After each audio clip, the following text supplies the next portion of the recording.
Julianne, you should be seeing it there now. Yep, you're good to go. Okay.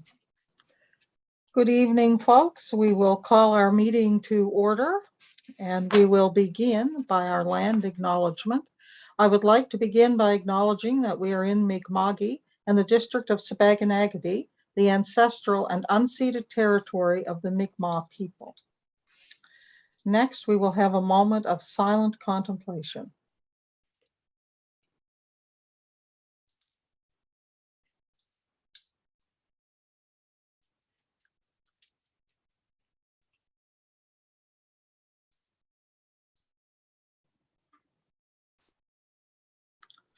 Okay. Next, I would be looking for the approval of or amendments to the agenda.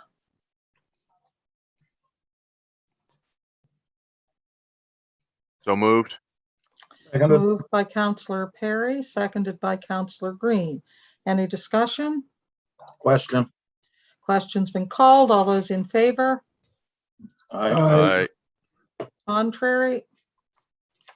Motion has passed unanimously. Next, I'm looking for a motion for the approval of the minutes of January 26, 2022 regular meeting of council and February 15th, 2022 council policy meeting. So moved. Moved by the Deputy Warden, seconded by Councillor Green. Is there any discussion? Question. Question's been called. All those in favor? Aye. Aye. Contrary? Motion has passed unanimously. Next, we have correspondence for information.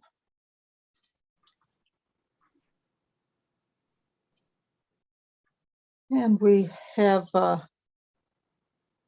this in front of us, as well as all other correspondence we've had for some time. Is there any item under correspondence for information that any councillor wishes to raise?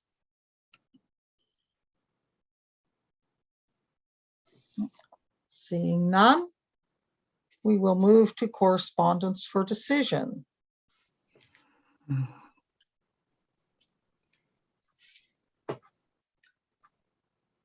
Our first item is around an investigation report. We have had 2 complaints around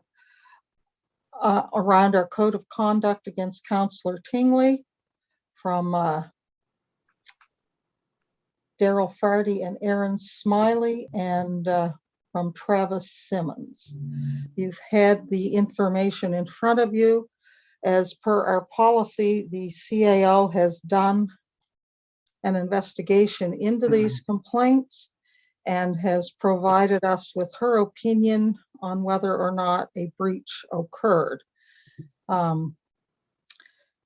The investigation report does indicate that there was a probable breach. So under the, and we see the investigation process and everything in front of us. Under the MGA and under our code of conduct, only council can determine whether or not a breach of the code of conduct occurred. So having said that, I'm going to open the floor for comments, discussion of council.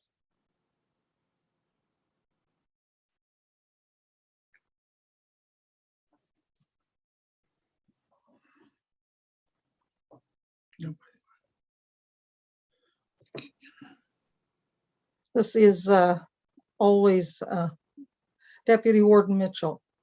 Yes, thank you, Madam Chair.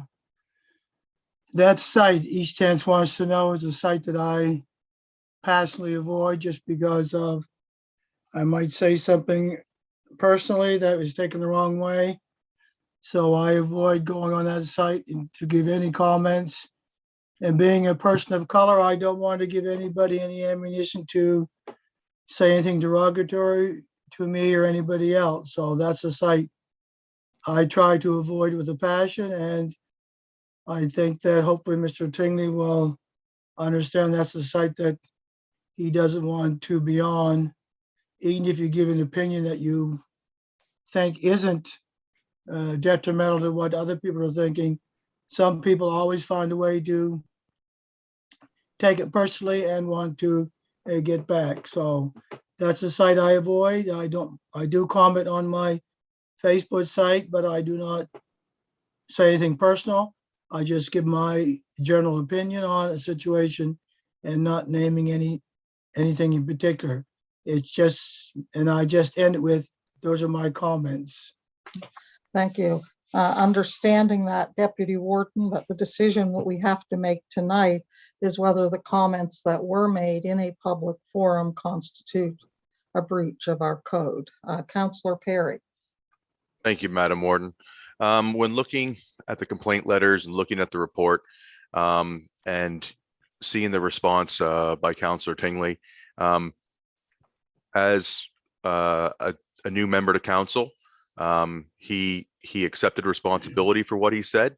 He apologized. If what he put forth offended anybody, it was not his intent. And I believe that the apology fits underneath one of the things that is required to resolve this. So I don't know if it's the will of council that he makes another public apology, but I think Councillor Tingley had no malice intent in what he was doing. I think it was taken by some individuals as offensive, and that is highly possible. Anything can happen on social media. He made every attempt to apologize if anybody was offended for that, and he took down the post in a reasonable time once he found out that it had offended people. So for me, I think the matter is pretty much it resolved. You know, he's done what he can to apologize for those that he did offend.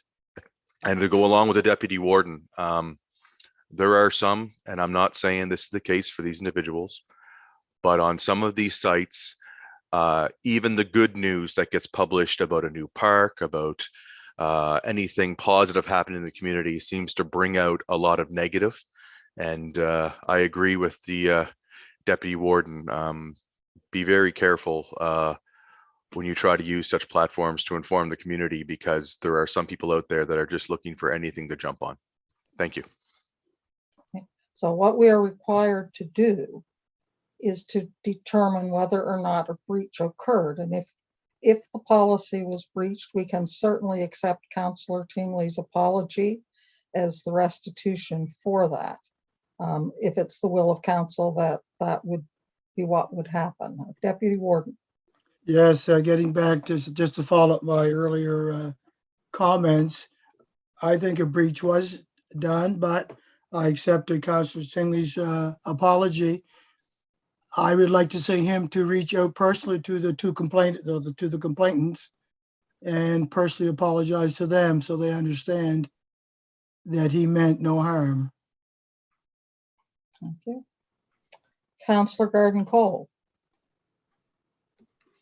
You're on mute, Councillor.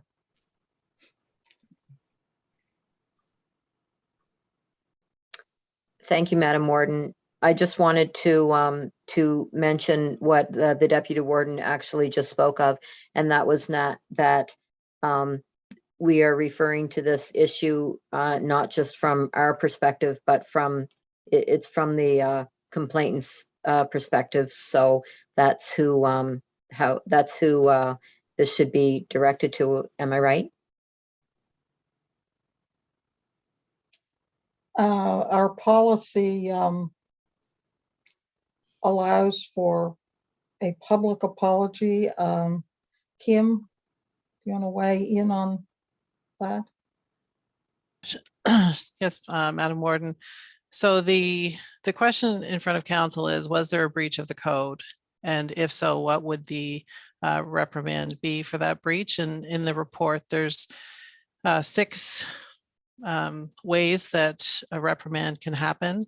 Public reprimand, a requirement for public apology is one of those ways. So to the Deputy Warden, well, you can find that there's a breach and a public apology is necessary.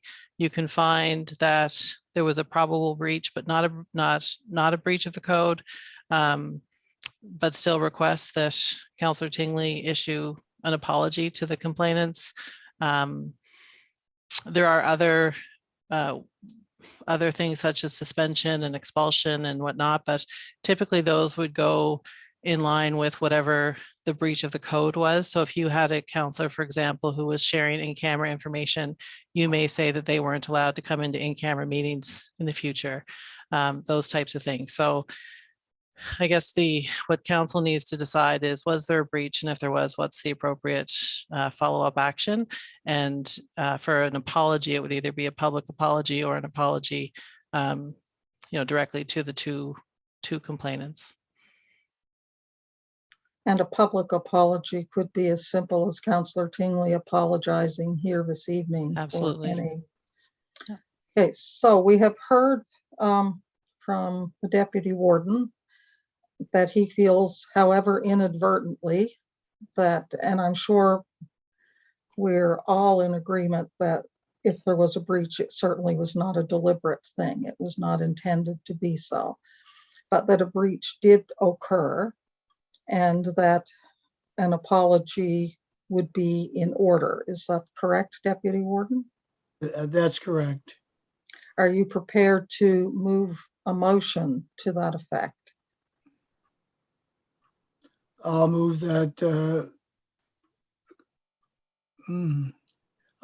there was a breach of the code of conduct and that Councillor Tingley should apologize publicly and also to the complainants. Are we permitted under our code to require Councillor Tingley to apologize to the complainants, CAO? Okay. So do we have a seconder? Councillor Knockwood, are you seconding the motion? Yes. Okay. Any discussion on the motion? Question.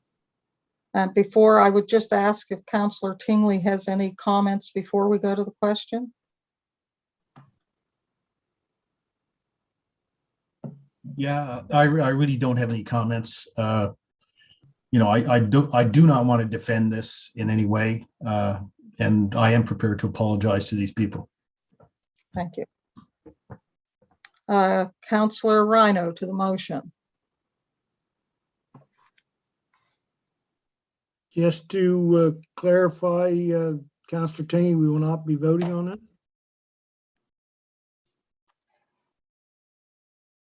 CAO, That would be appropriate. any further discussion? Question. Question's been called. All those in favor?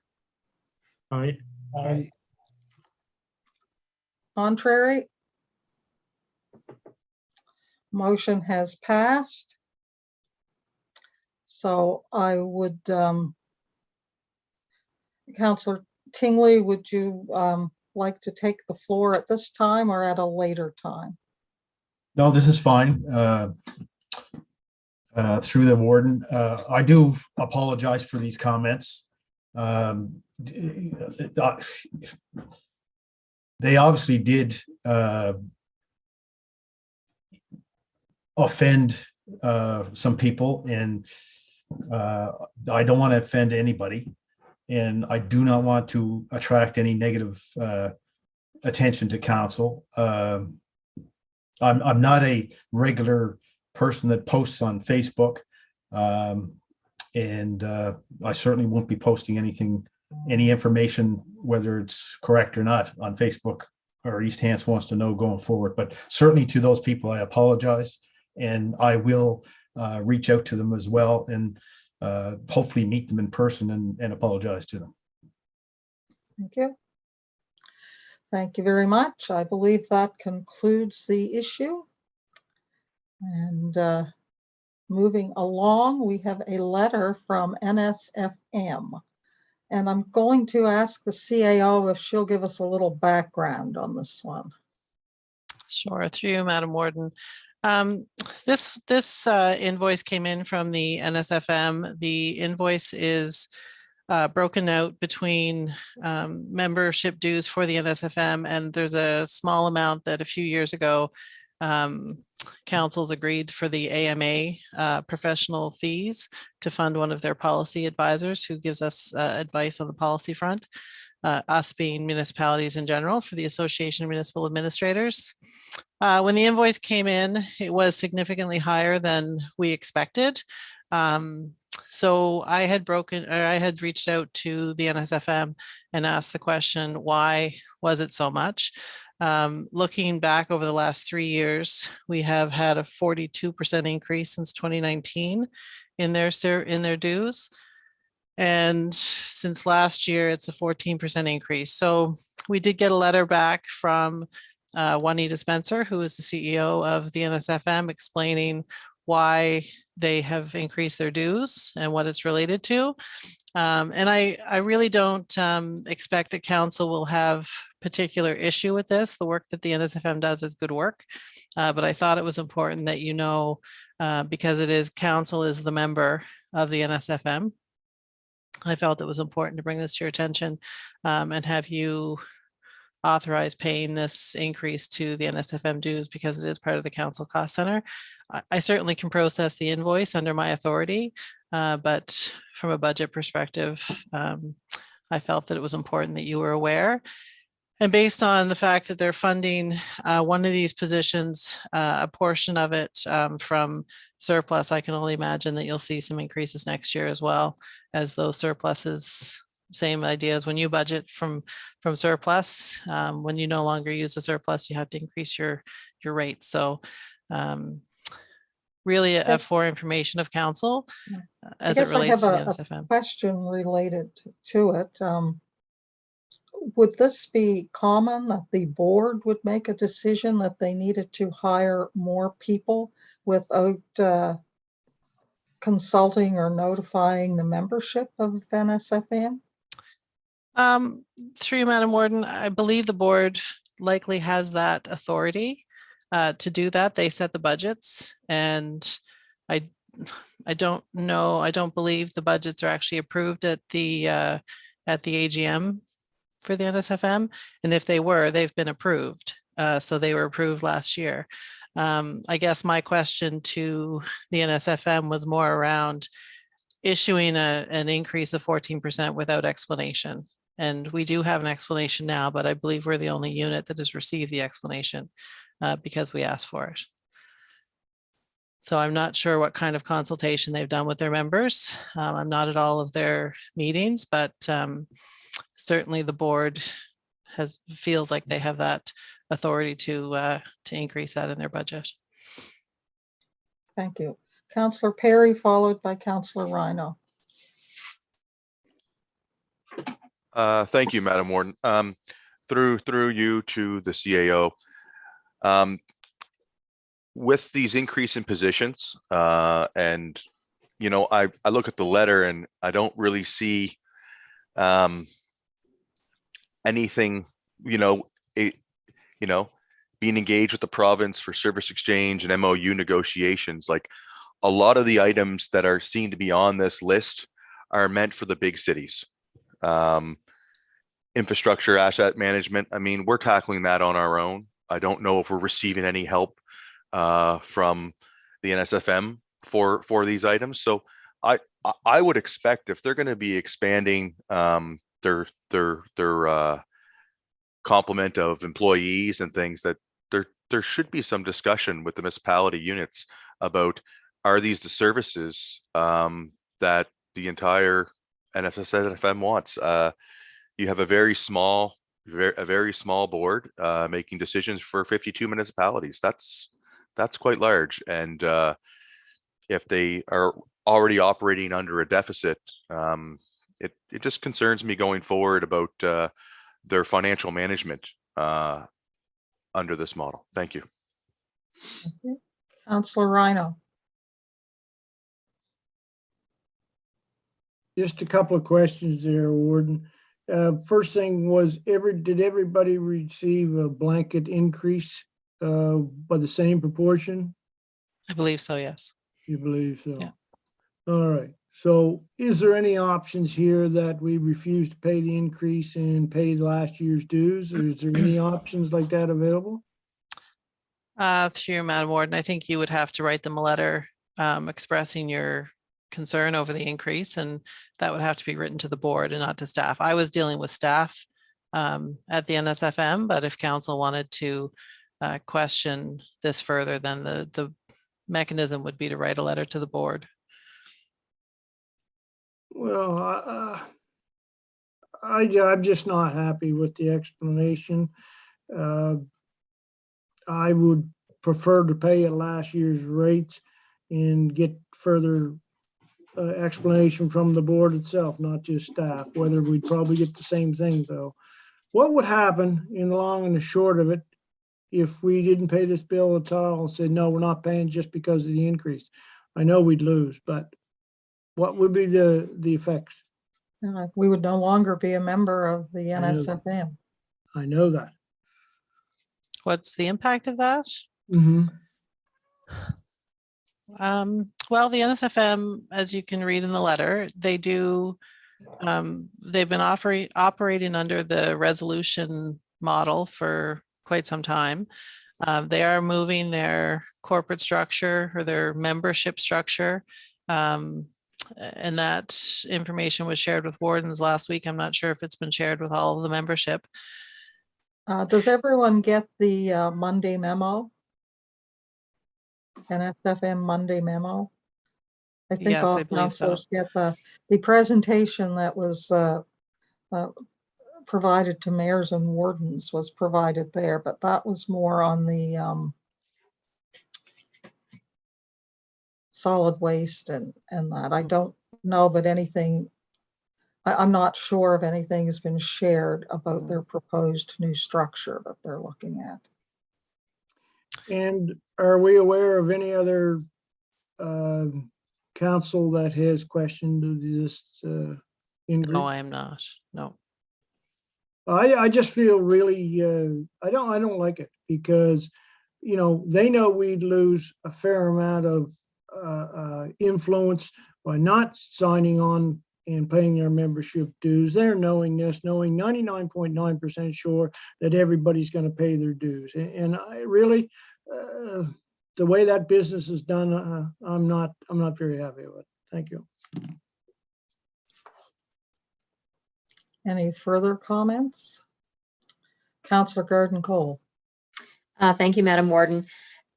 I'm agreeing with Councillor Rhino and Councillor Perry and thinking it's quite probable that maybe other municipalities are looking at it the same way that we are, and maybe thinking that they're, you know, that their hands are tied or that they just have to grin and bear it.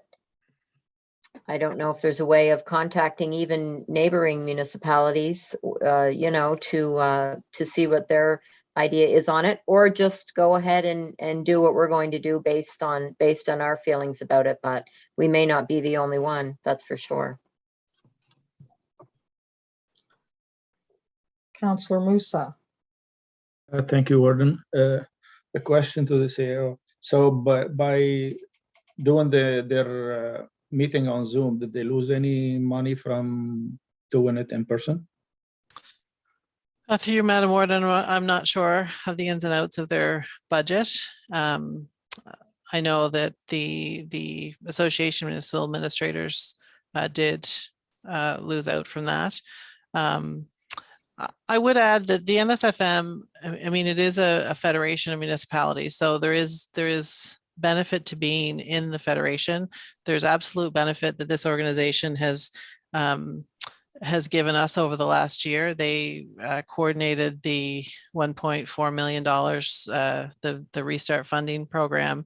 I mean, our staff did a lot of work to generate the numbers, but they did the work on the other side to get that program up and running and to secure that funding. So there's certainly value in being a member of the Nsfm. I think if council wanted to look for better communication from the Nsfm on rates and increases and budget impacts, that would probably be a good place to start. So perhaps we could you know,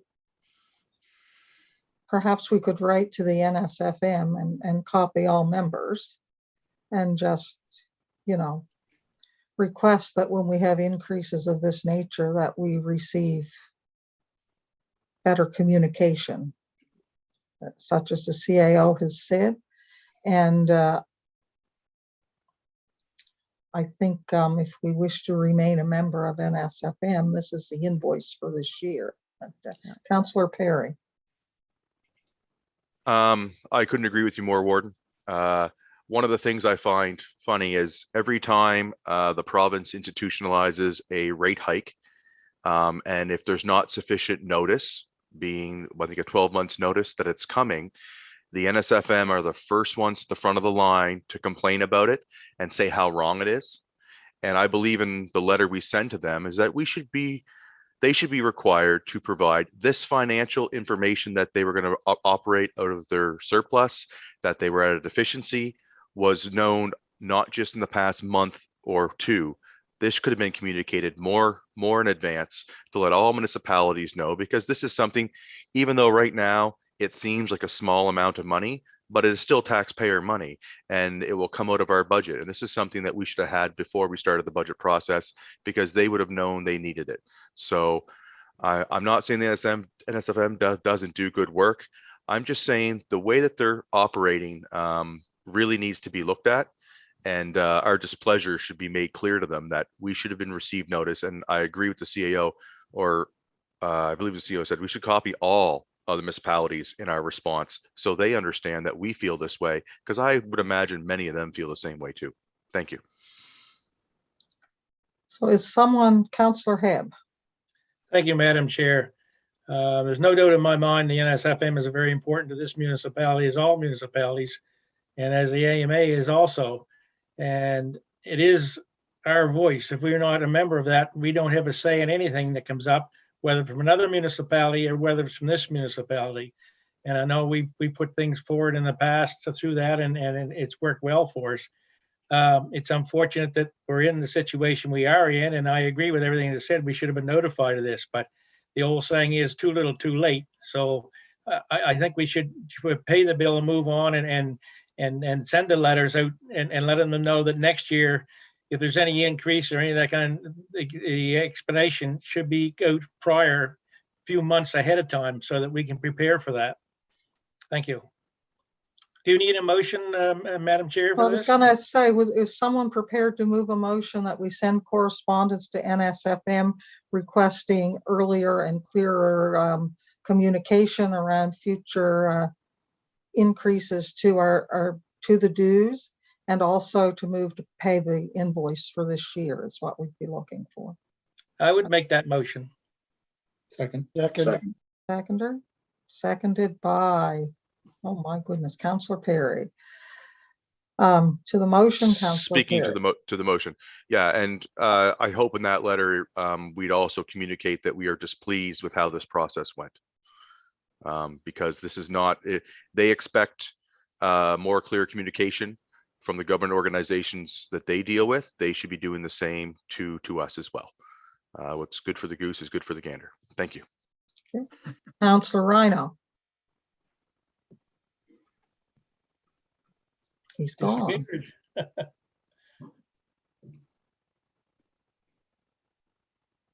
Well, while we wait to see if Councillor Rhino comes back on the call, does anyone else have any discussion on the motion? And CAO, your understanding of the general, what we want to convey? Yep. Okay. Well, I don't see Councillor Rhino. I wanted to give him an opportunity to speak if he wanted to. Probably pressed the wrong button, I would say. Quite possibly. Any sign, Shirley, of Councillor Rhino logging back in? Not at this point. He has dropped from the list. Okay, thank you. Question? All right, the question on the motion has been called. All those in favor? Aye. Contrary? Motion is passed unanimously by all who are still present. That concludes correspondence for decision. Next is the presentation of the water utility budget. Warden, through the public hearing was to start at 7:30. My apologies. My apologies. We are 7:32. Yes. So we will go to our public hearing for Portree Jack Enterprises, Inc. Around the MPS and LUB mapping amendments. And I do not have the script in front of me. My apologies. I would be looking for that on the screen.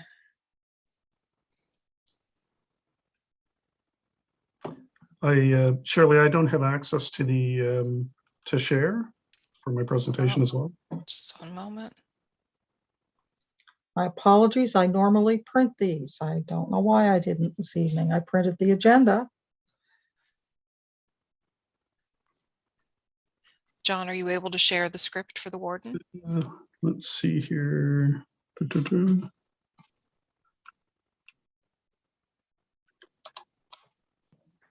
Madam Warden, Councillor Rhino is attempting to get back in. He had to restart his computer.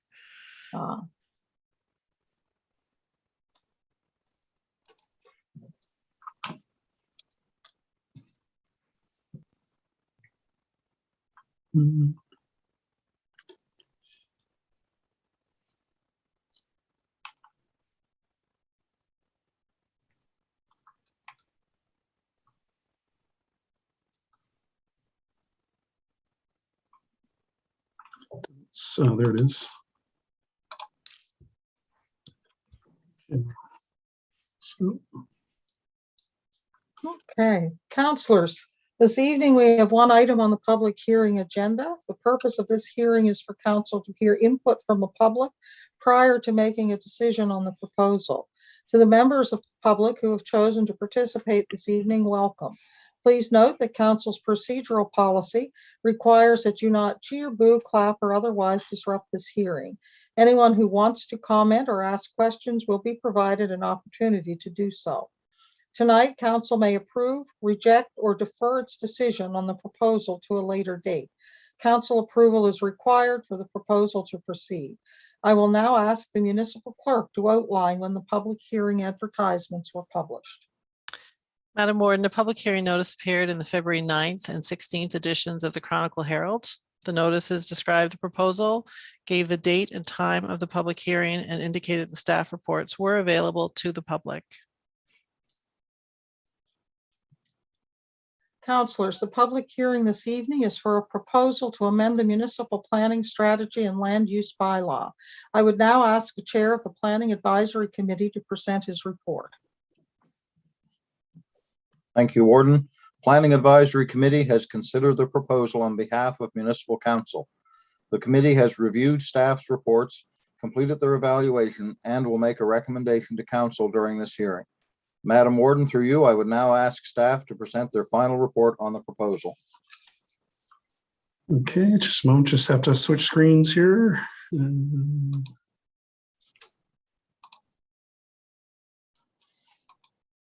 There we go. Okay, so this application first came in February 2021, a year ago, from Donald Martin of Portree Jack Enterprise. The application originally sought to redesignate and rezone the property in South Uniacke from rural use to R2 to dwelling unit residential. And that would also require a land use designation change. So that's why we're talking about an MPS amendment as well as rezoning.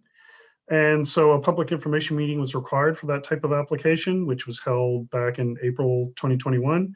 Subsequent to that, the applicant requested that the application be changed to request the zone go to R1 instead of R2. So that would be the established residential neighborhood zone, which would only permit single unit dwellings. As a result of that change, first reading was conducted again in January 2022. And at that meeting last month, council also authorized this public hearing. So this is the property outlined in the reddish color.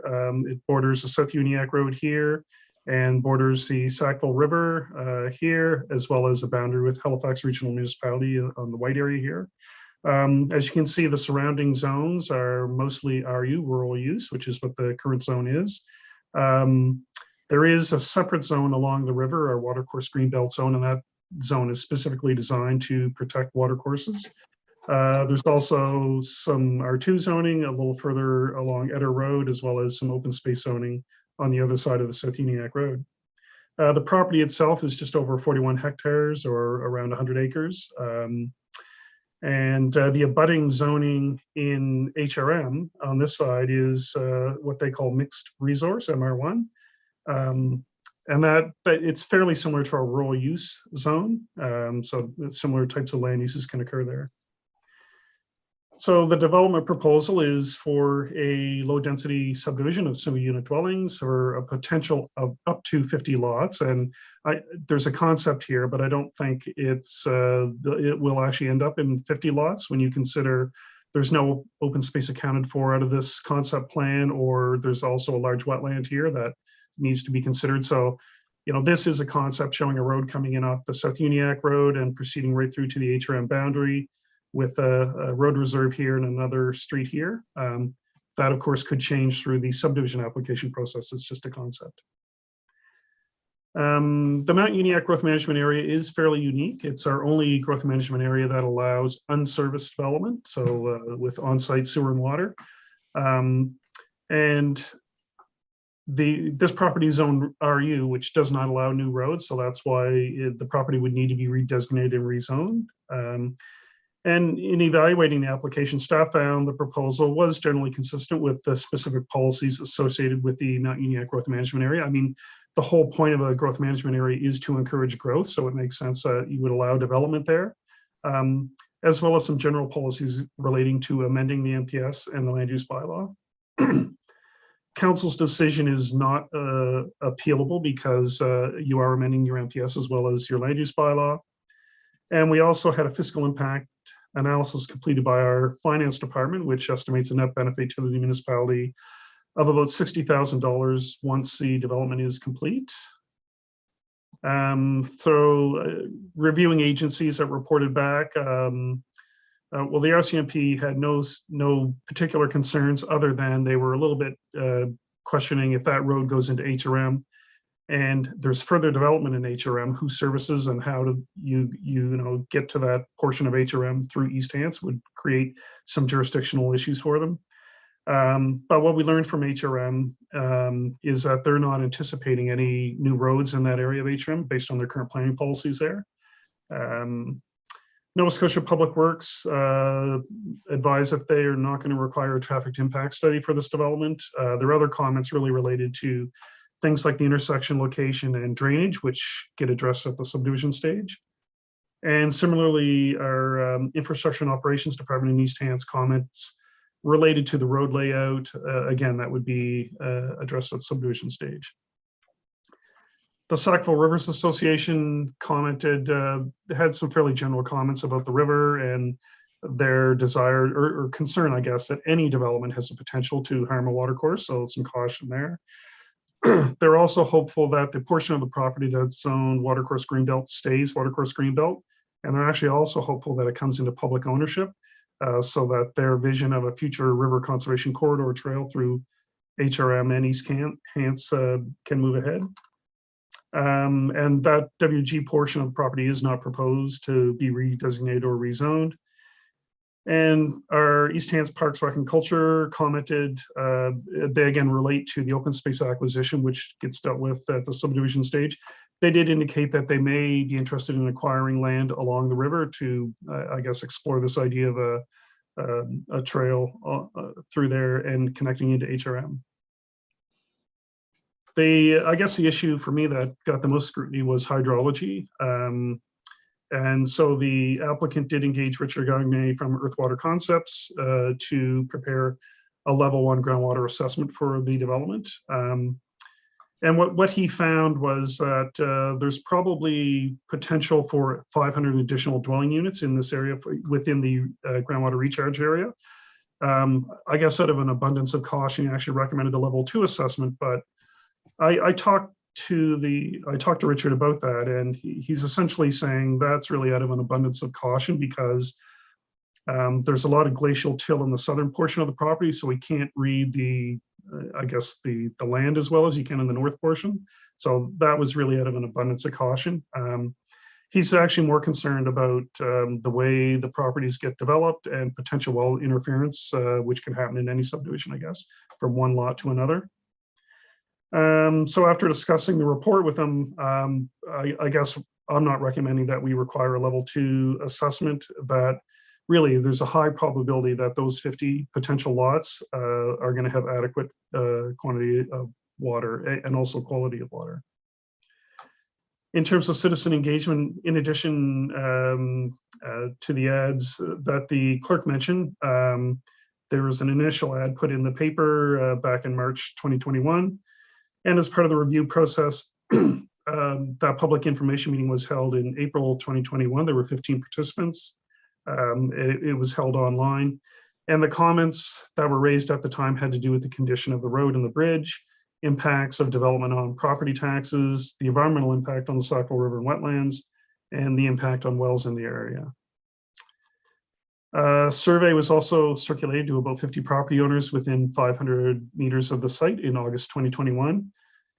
We only got 3 responses back, and the concerns raised there had to do again with traffic and safety on the South Uniacke and Eder Road. One respondent also objected to what at the time was proposed to be R2 zoning, indicating it could double the density over some of the other subdivisions in the area. And of course, that's no longer an issue. They also had concern with accessing childcare for school-age children with the additional population. Obviously, if there's more people, there's more demand for services like that. And I can't speak to the, what private services are available, but I did recently look at the school enrollment for Uniacke, and it's below 60%. So I don't think there's an issue with school capacity there. And just a general lack of municipal services in the area was another concern raised. So yeah, in addition to the advertising, direct mail was done to everybody that owns property within 500 meters of the application site for this public hearing. So staff have completed their evaluation and found that the application is consistent with the spirit and intent of the MPS and are therefore recommending in favor of the application. Thank you, Madam Warden. But you're muted, Warden.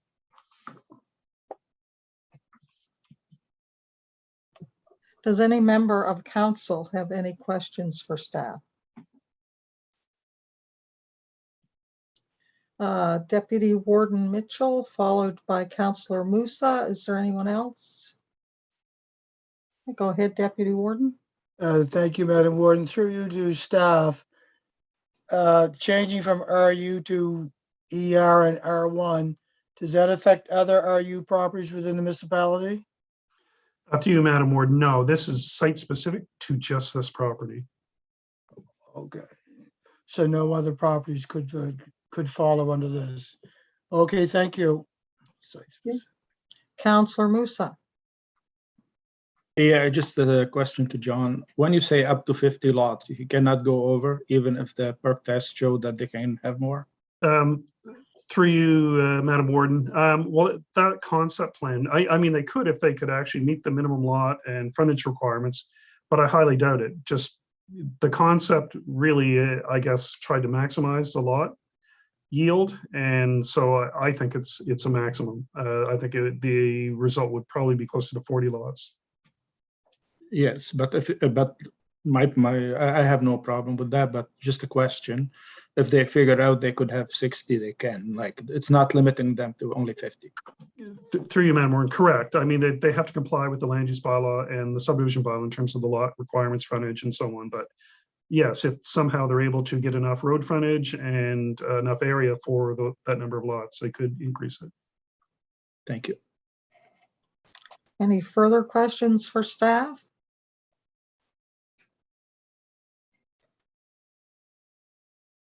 I would now ask if the applicant has any comments or would like to make a presentation.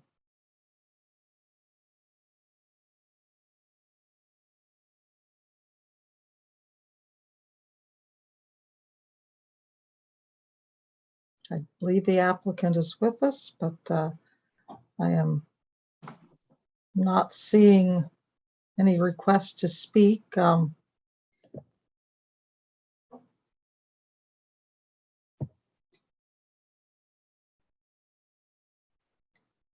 I think he just unmuted and then muted again, Madam Warden. Oh, there he is. Okay. No, my computer just revamped somehow. No, I don't have any questions at this time. I think during the last council meeting, any questions that I have, I presented, and any issues anybody had, I addressed. So if there are any questions from the public, I'd be more than happy to try and answer them. If not, I guess John could probably answer some of them as well. Okay, thank you. I will now open the floor for comments and questions. If you are attending the Zoom meeting and would like to provide comments or ask questions, there are two options. You may enter your question or comment using the Q&A feature, or you may enter your name in the Zoom chat feature and we will enable you to share your microphone and video when it is your turn. For those viewing the YouTube live stream, you may use the YouTube comment feature, which is being monitored. Please note that the chat feature on Zoom is not being monitored for questions or comments. First, have any members of the public requested to speak through the Zoom meeting chat? Not at this time. Thank you. Are there any questions or comments through the Q&A feature on Zoom? Not at this time. Does any member of the public have any questions or comments through the comment feature on YouTube live stream? No questions on YouTube as of right now. Thank you. Does any member of staff have any final comments? No, Madam Warden. Okay, I would now ask the chair of the Planning Advisory Committee to present his committee's recommendation.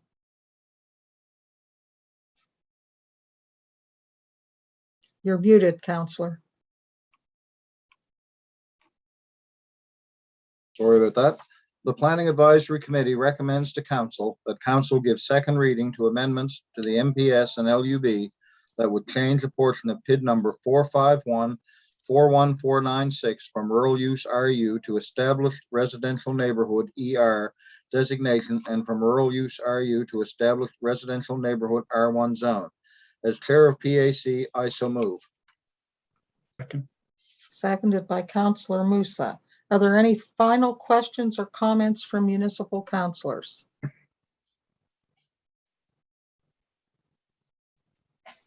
Seeing none, are you ready for the question? Question. Question's been called. All those in favor? Aye. Aye. Contrary? Motion has passed unanimously. And that concludes tonight's public hearing. Thank you for attending.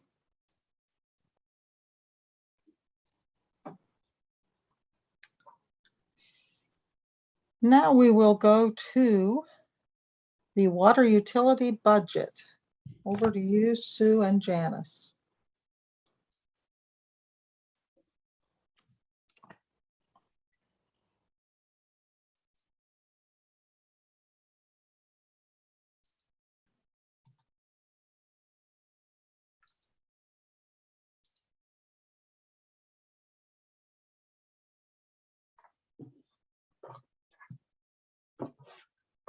All right, then. So do you want me to go ahead then, Go Sue? ahead. Okay. All right. So I'm going to present the water utility operating budget from 22-23 to 24-25. So if you go to the next slide. So the way the presentation of the East Hants water utility is on your screen there is the way that the Nova Scotia Utility and Review Board requires us to present their budget. So the first column shows the budget for 21-22.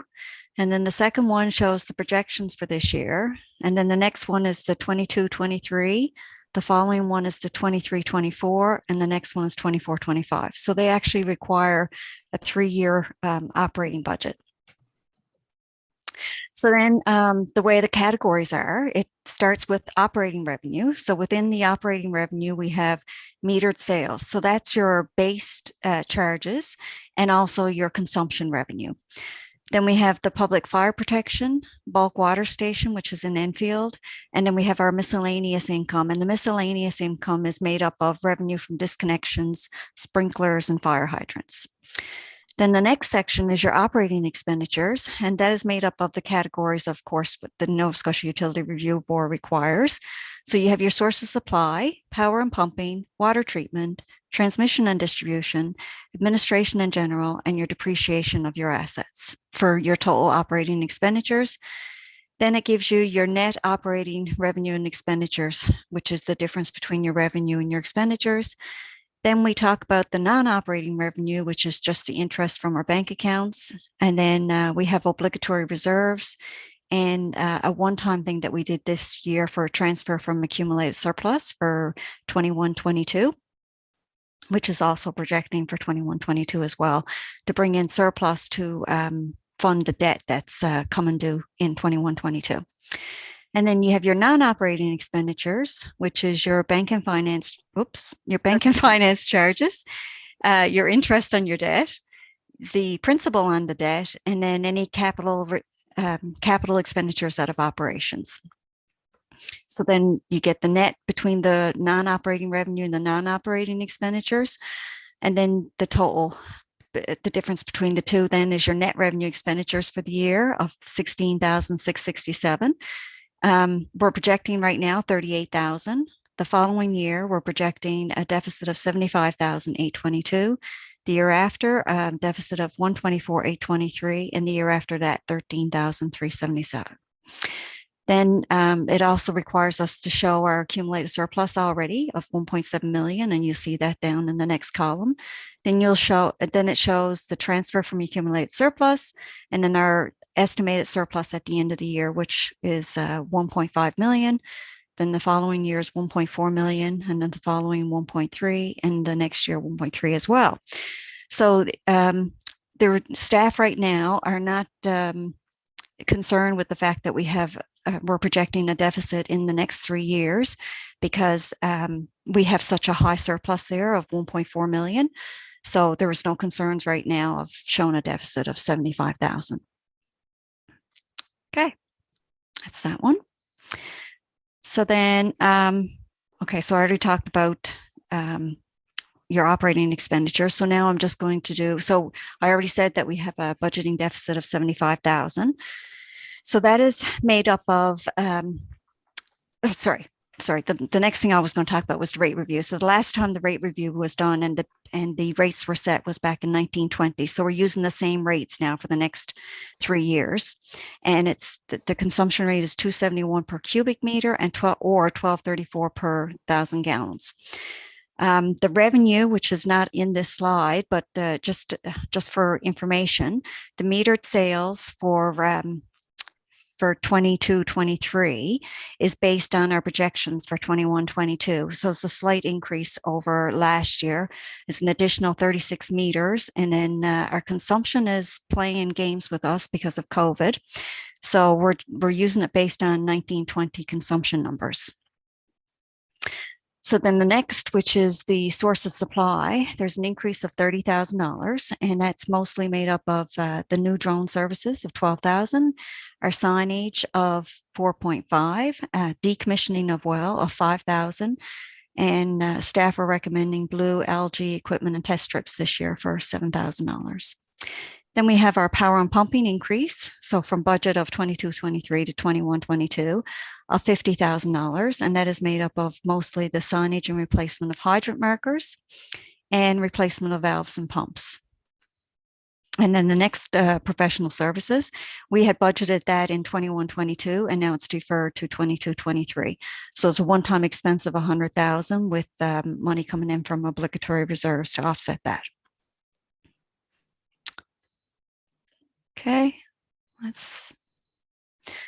so the next is the water treatment. And in the water treatment, we have a net increase of 15,000, and that's mostly due to the new water operator that's budgeted for this upcoming year. And then we have savings then in our lab testing because there's a new contract. Then transmission and distribution, there's an increase of 119,000, and that's also the new. So the new water operator is split between water treatment and transmission and distribution. Then there's new cameras for the infield bulk water station and leak inspection and repairs of 11,500. There's also a decrease in debt servicing this year of 94,000, and that's because we've funded our upcoming debt this year with the surplus of 225,000 in the previous slide, but the balloon payment is actually 250.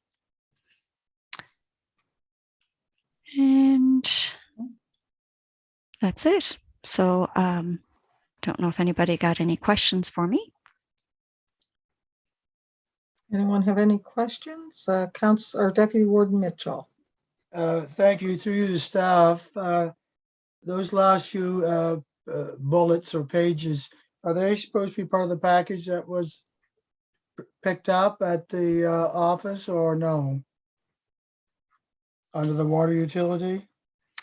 The water utility budget should be, just a second now, I just opened it up, 4 pages. So it's okay. So what you just went through there, the variances, etc., they weren't part of the package. Yep, they were. So if you look on the very first page is the blue page at the back. Yes. Okay. Yes, that's part of your water utility budget. Is variances from budget 21-22 to 22-23, and it just shows you your increase in metered sales, your increase in bulk water, increase in public fire. But what you did was much simpler. So thanks. Yes, I simplified everything. Yeah.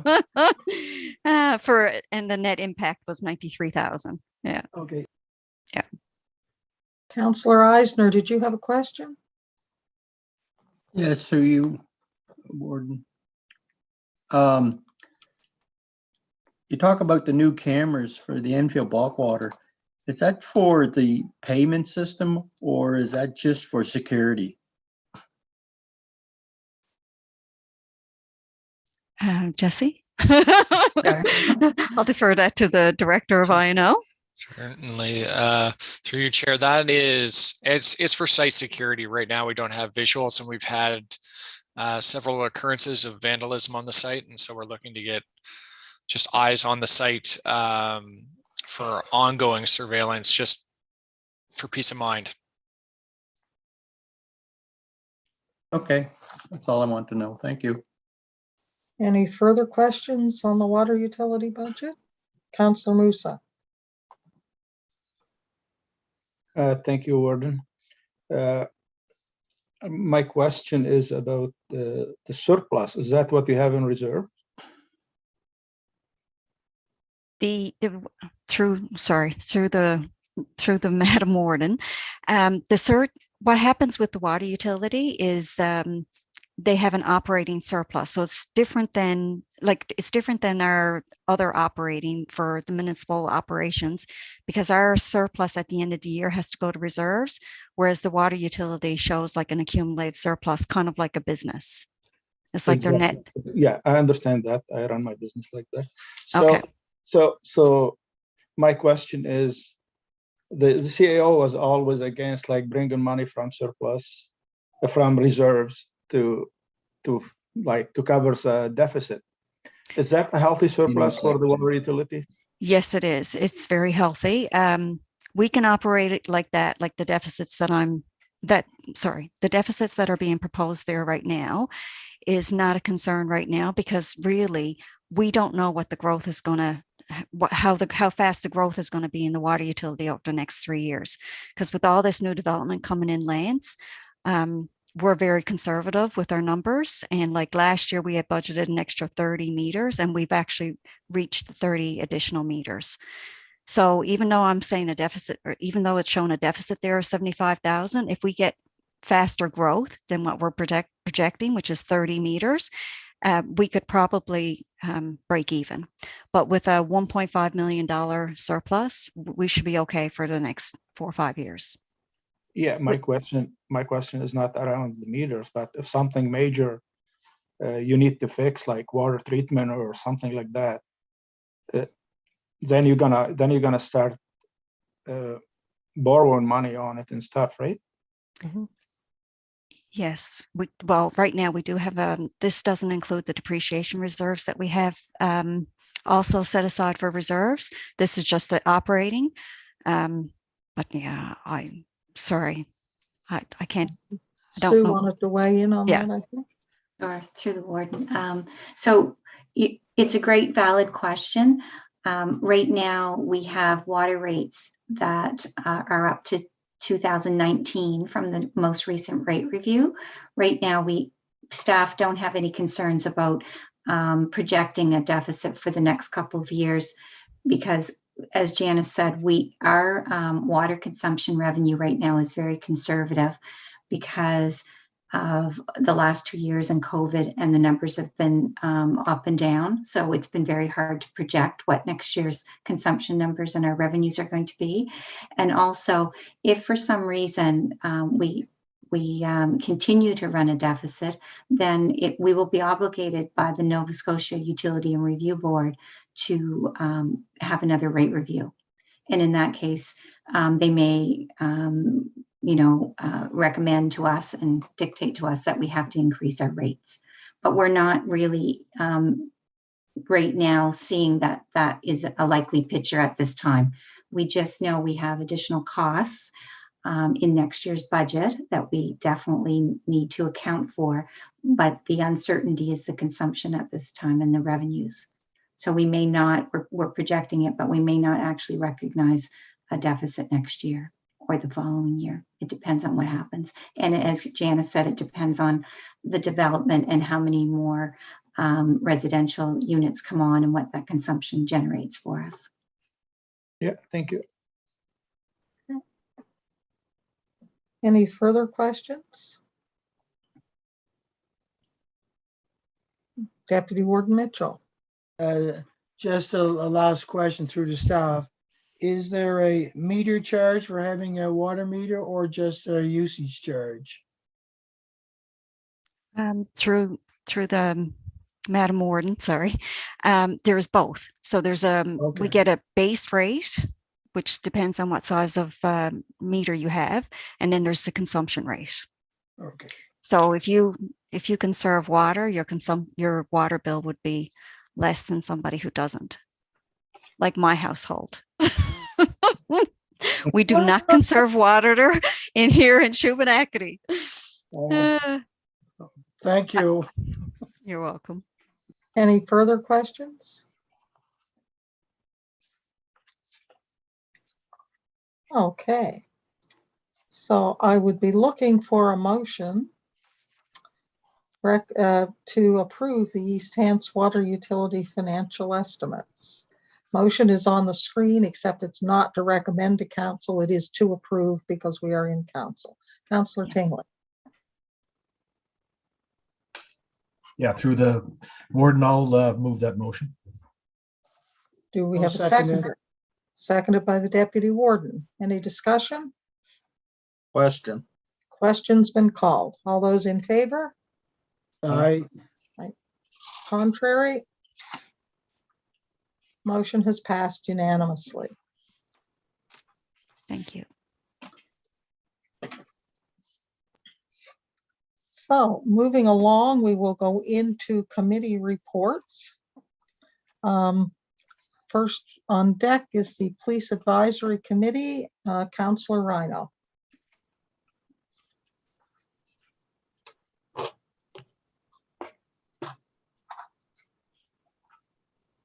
You're muted, Councillor.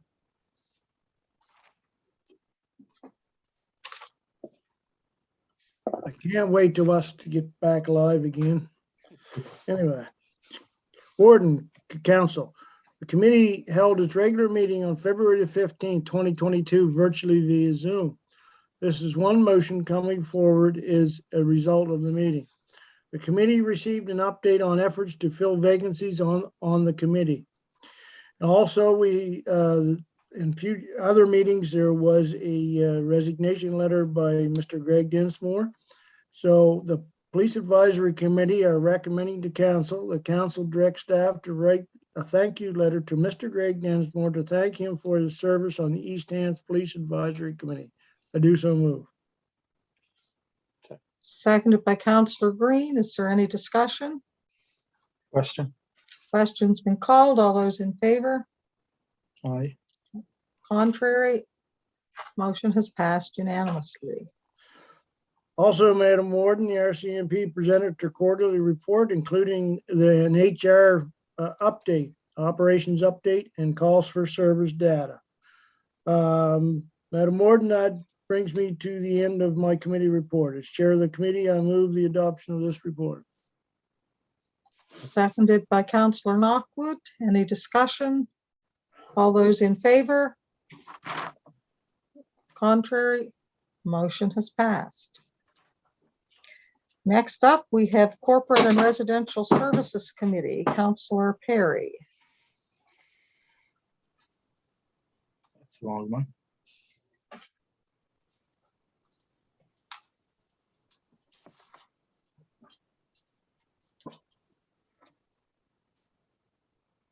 Muted. I can't hear him. Sorry, Counselor Perry, you're not Sorry. showing as muted, but. thank Yeah, you. no, I hit the mute on my headset by accident, my arm.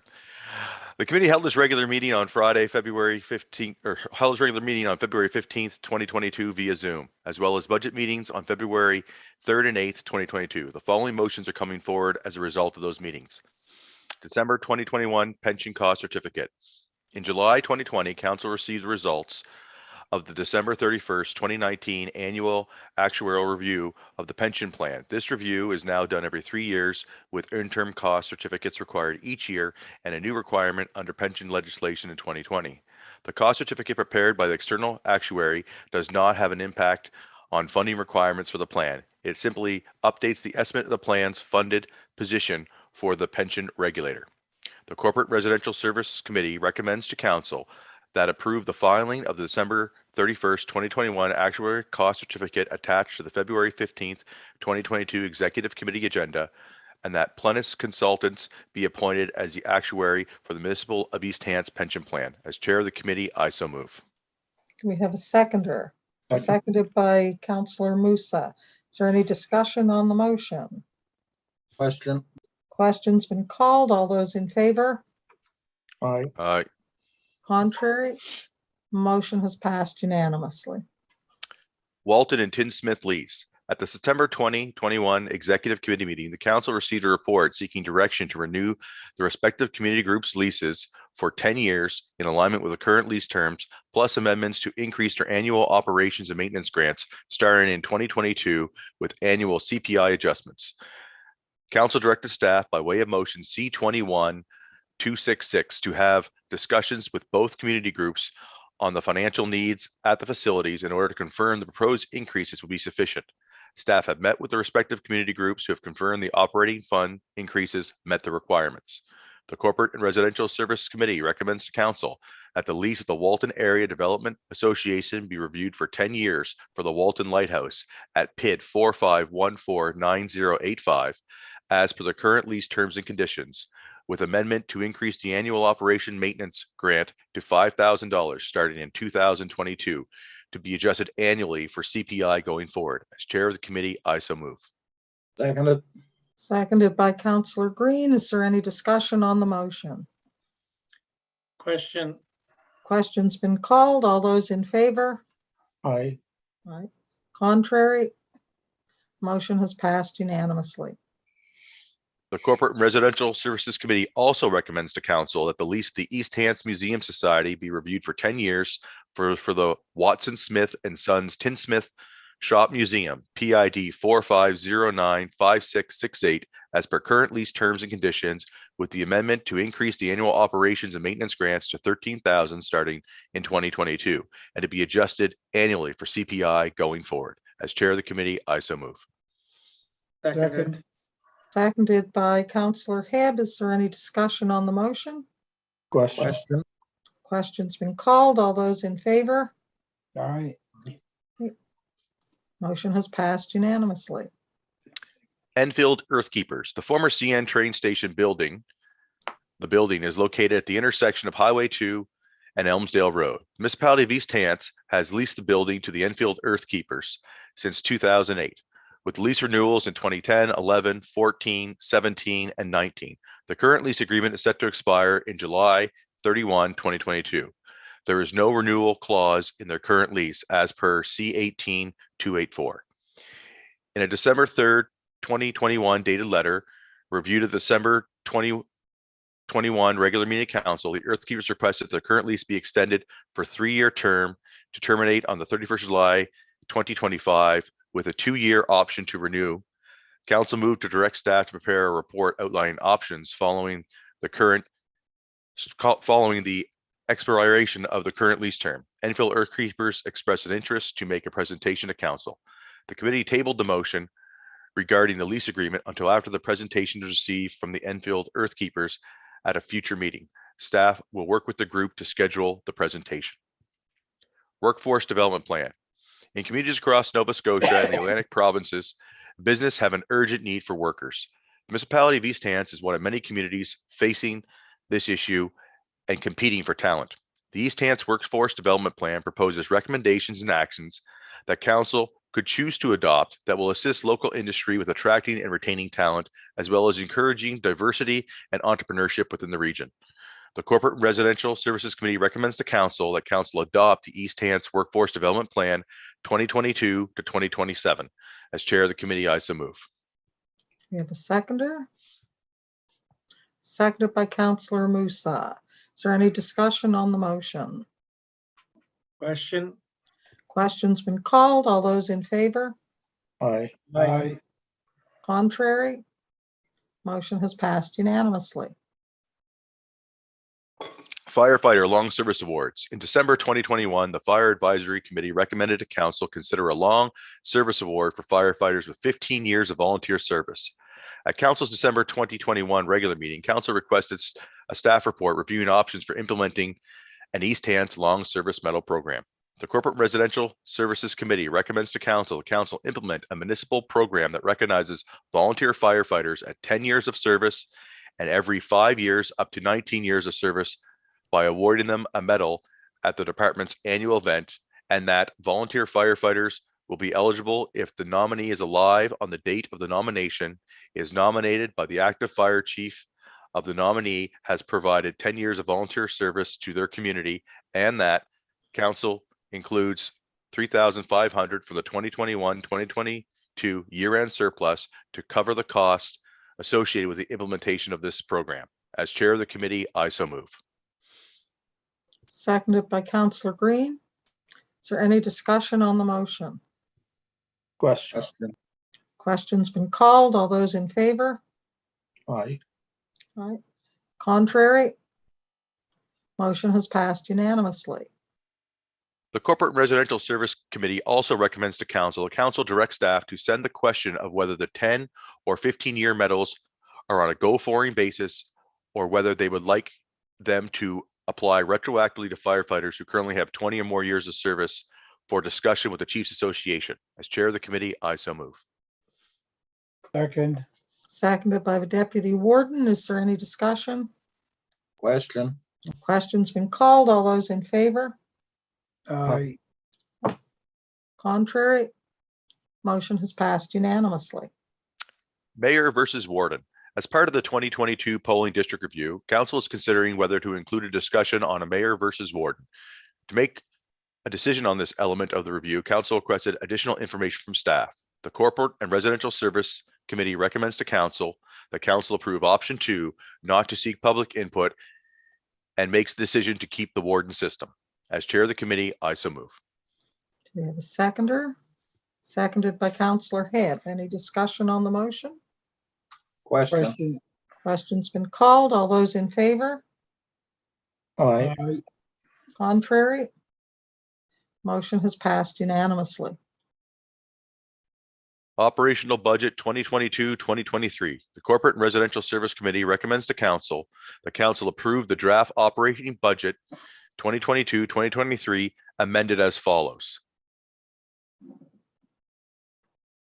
Would you like the all the numbers read out into the record, or is as presented in the charts sufficient? as presented in the charts is sufficient to me. Okay. I As think pres- that would be acceptable. It will be shown on the screen. We have the total adjustments of 145,901, and that will lead into the rates that are Rates. being shown. Okay. As follows in the table labeled general tax rate budget adjustments, and that the following tax rates be set for council for the year 2022-2023 fiscal year as displayed in the final tax rates table. And that the mandatory provincial funding rate will summarize the cost of the public housing, education, regional library, and corrections. And that the RCMP service rates will include the transfers to the Provincial Department of Justice for all amounts related to police protection related services. And that both the mandatory provincial funding rate and the RCMP service rate will be charged on all taxable assessments, including commercial, residential, and resource assessments. And that for the provincial reporting purposes, the general residential resource tax rate will be at 85 cents and the commercial tax rate will be at $2.60. Chair of the committee, I so move. Do you have a seconder? Second. Seconded by Councillor Hebb. Is there any discussion on the motion? Councillor Rhino. Well, I understand that the assessments have gone up, but I think council and staff have done well. It's a slight decrease in the rate, but I know people will be paying more just because of this. But to put forth a proper police force to meet the needs of the upcoming development and that's happening in East Hants, we have to move toward a stronger police force. I did believe that, we could possibly cut this, but I do believe with the explanation that was given whereby we do not know the RCMP costs that are coming forth with regard to to the union agreement and things. I think it's only prudent that we have, I'm very happy with this the way it is, although I understand that people will be paying more just due to the fact of the increase in assessments. Thank you. Any further discussion? Question's been called. All those in favor? Aye. Aye. Contrary? Motion has passed unanimously. Capital budget 2022-2023 to 2026-2027. The Corporate and Residential Service Committee recommends to Council a 5-year capital budget for the fiscal years 2022 to 2023 to 2026-2027 as presented be approved and adopted effective April 1st, 2022.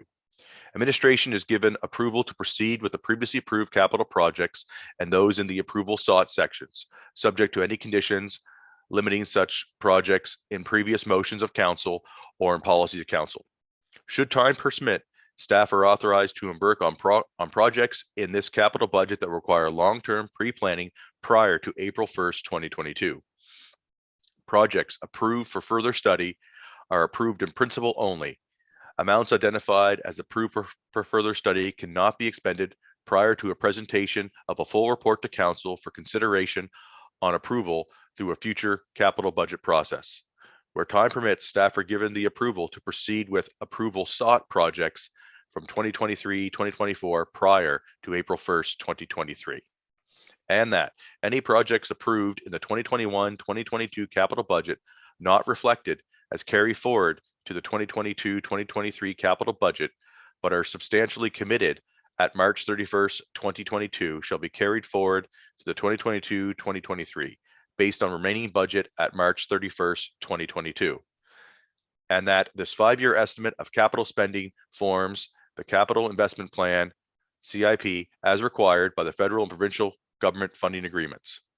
And that the water utility sections of the budget are permitted to stand alone as the East Hants water utility capital budget as required by the Nova Scotia Utility and Review Board, the UARB, and that staff be given the authority to alter the source of funding where necessary, but in no case shall the amounts be debitured increase without prior approval of council.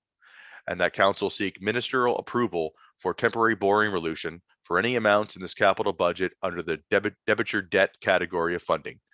And that pre-approved borrowing amounts in this capital budget under the debenture debt category, funding for a term not to exceed 25 years at a rate not to exceed 6.5%. As chair of the committee, I so move. Do we have a Seconded. seconder? Seconded by Councillor Green. Is there any discussion on the motion?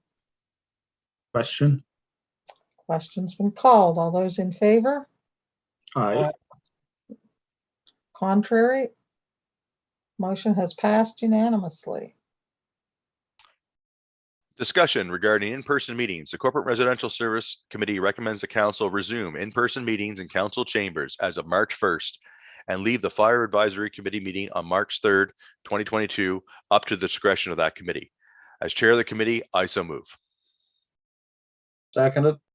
Seconded by Councillor Green. Is there any discussion on the motion? Question? Question's been called. All those in favor? Aye. Aye. Contrary? Motion has passed unanimously. The Corporate and Residential Service Committee also recommends to council give consent for councillors and staff to attend meetings via web conferencing if they are unable to attend in person due to isolation or experiencing symptoms for the duration of the COVID-19 state of emergency. As chair of the committee, I so move. Seconded by Councillor Knockwood. Is there any discussion on the motion? Question. Question's been called. All those in favor? Aye. Aye. Contrary? Motion's passed unanimously. And finally, as chair of the committee, I move the adoption of this report. Second. Seconded by the Deputy Warden. All those in favor? Aye. Contrary? Motion has passed unanimously. Excuse me. We will now go to the Planning Advisory Committee report. Councillor Green. Thank you, Warden. The committee held its regular meeting on February 15th via Zoom. The following motions are coming forward as a result of this meeting. Item 1, Portree Jack rezoning and redesignation Mount Uniacke was dealt with at a public hearing earlier. Item 2, FH Development Agreement Application request to schedule a public hearing. FH Development Group has submitted an application for a development agreement within the Walkable Comprehensive Development District, WCDD. The Planning Advisory Committee recommends the council authorize staff to hold off on scheduling a public hearing for the application by FH Development Group to enter into a development agreement for a WCDD application in Elmsdale until we get further community consultation back on the proposed development agreement. As chair of the committee, I so move. Second? Seconded by Councillor Musa. Is there any discussion on the motion? Question. Question's been called. All those in favor? Aye. Contrary? Motion has passed unanimously. The Planning Advisory Committee also recommends the council direct staff to do a review on WCDD designations and what zones they are in place on. As chair of the committee, I so move. Second? Seconded by Councillor Hebb. Is there any discussion on the motion? Question? Question's been called. All those in favor? Aye. Contrary? Motion has passed unanimously. Item number 3, Versailles Holdings Limited, discharge of development agreement. The municipality has received an application from Renos and Restoration Group Incorporated on behalf of Versailles Holding Limited to discharge an existing development agreement with the municipality to permit land located at 161 Highway 277 Lance to be regulated by the provisions of the land use bylaw. If the discharge of the existing development agreements is approved by council, the developer plans on subdividing PID number 45292679 to permit the construction of 2 small multiplexes through site plan approval. The Planning Advisory Committee recommends the council approve the discharge agreement for lands located at 161 Highway 277 Lance to enable the subject property to be regulated by the provisions of the land use bylaw. As chair of the committee, I so move. Is there seconded by Councillor Tingley? Is there any discussion on the motion? Question? Question's been called. All those in favor? Aye. Contrary? Motion is passed unanimously. Item 4, Enfield Dental unsubstantial amendment to development agreement update, floodlands background paper. Municipality has received an application from Enfield Family Dental Center to unsubstantially amend an existing development agreement. The application requests to reconfigure the parking lot entrance and layout and to increase the number of parking stalls from 20 to 24. The Planning Advisory Committee recommends the council approve the application by Enfield Family Dental Center for unsubstantial amendments to their development agreement with the municipality of East Hants. As chair of the committee, I so move. Second. Seconded by Councillor Perry. Is there any discussion on the motion? Question. Question's been called. All those in favor? Aye. Contrary? Motion is passed unanimously. Item 5, plan update, roosters. As part of the ongoing plan update, planning staff are preparing background papers to discuss and propose approaches to different land use issues within the municipality. The current background paper addresses motion C21327. The council directs staff to review this matter, a letter from Alana Croft regarding roosters during the planning update for the zoned area, and staff notify the residents that this will be undertaken in the plan review. The Planning Advisory Committee recommends that council direct staff to bring back a report to council with other alternatives considering density and lot sizes for the keeping of roosters. As chair of the committee, I so move. Do we have a seconder? Second. Seconded by Councillor Tingley. Any discussion on the motion? Councillor Musa. Is it normal to bring to say who sent the letter and who did the complaint? Should be that confidential like the other ones? Through you, Madam Warden, in this case, it wasn't a response to a questionnaire or a specific complaint. It was a request to review a planning policy, so it wasn't treated as confidential. Oh, it wasn't a complaint, it was a request. Correct. And she knew that her letter was being presented to council. Okay. No, I was worried like if we did something wrong and we should not do it. Thank you. Any further discussion on the motion? Question.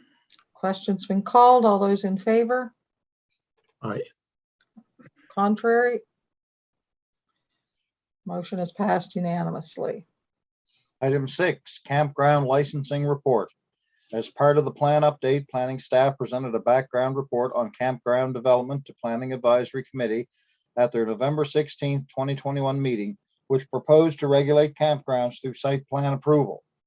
The Planning Advisory Committee recommends that council authorize staff to conduct an educational campaign with campground owners on East Hants bylaws that regulate noise, air quality, light control, and solid waste, and that owners be put on notice council may consider a licensing bylaw.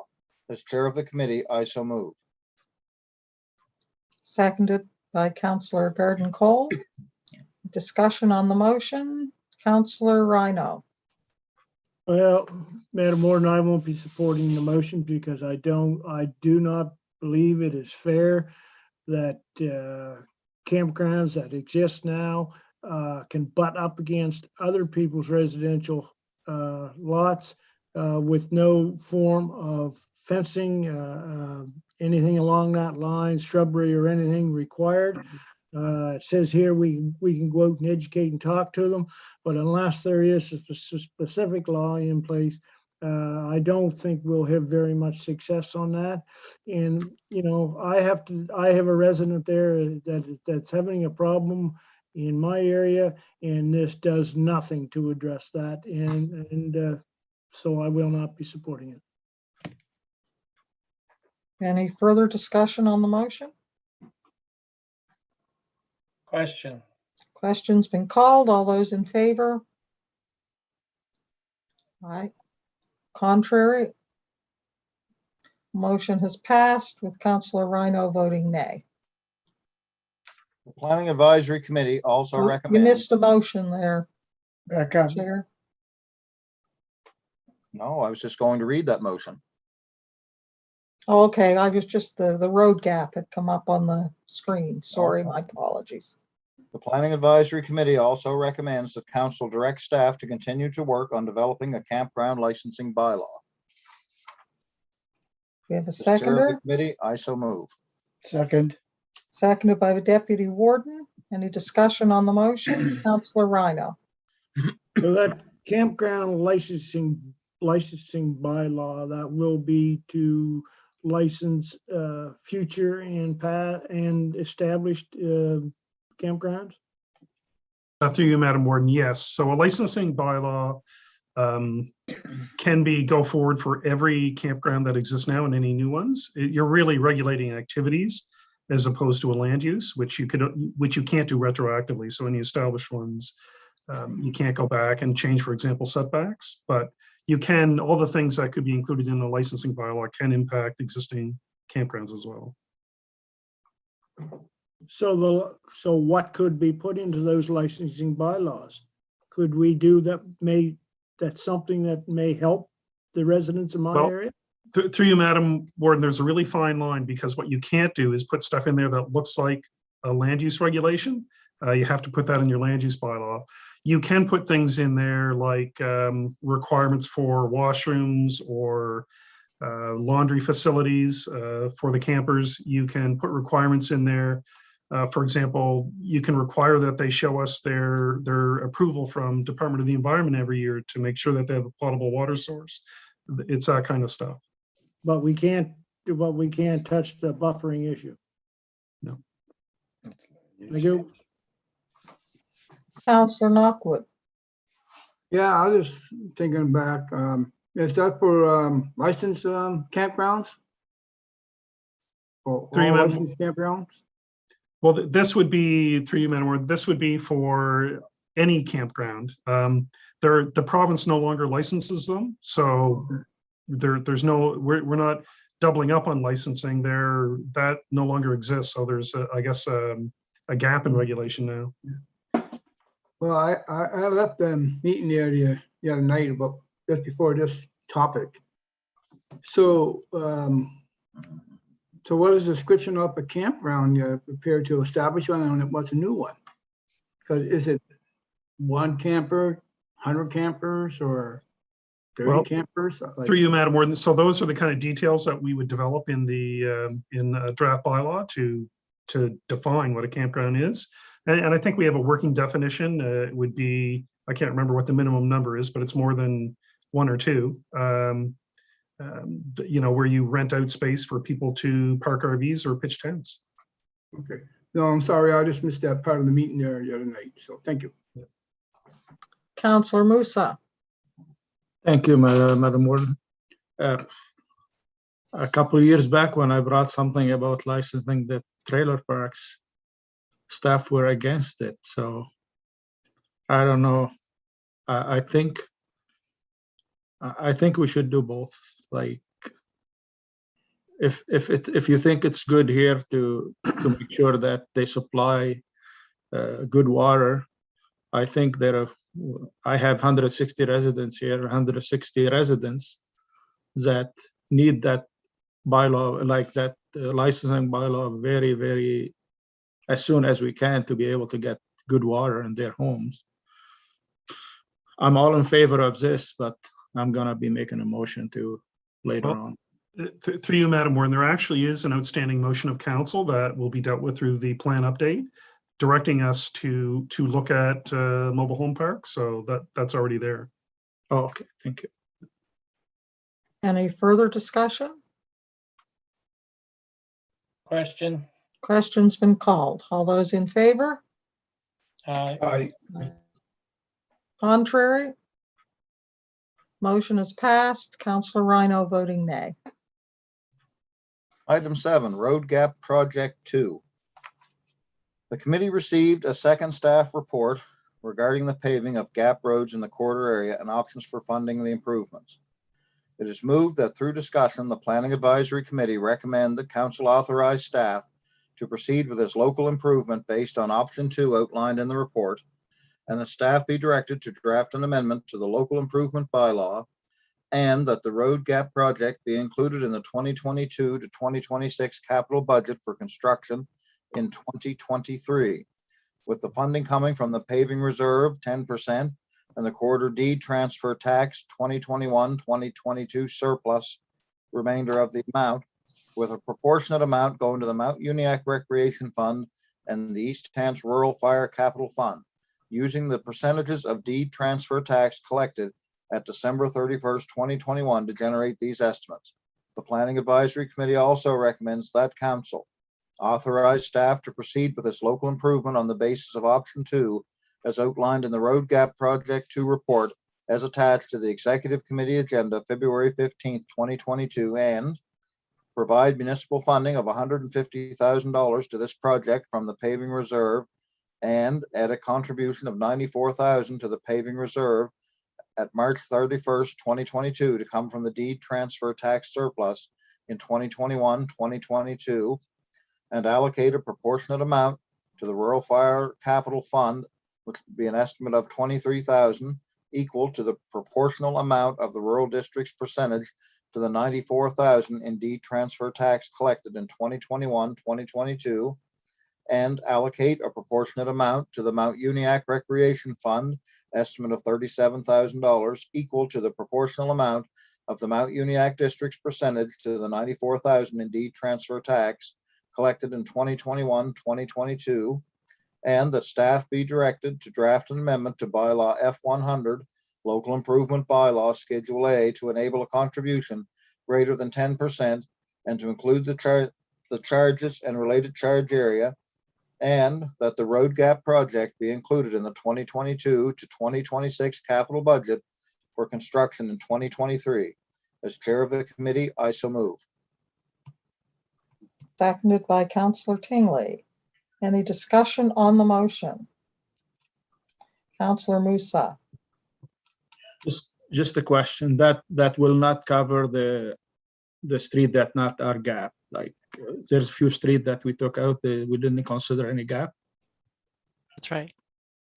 So in the future, if somebody want to develop anything past those street and those streets will become gap, is there any rule against it, or do they have to pave it? How are we going to deal with that? Like, we don't want to create any more gaps, but I saw there's some street that could be expanded or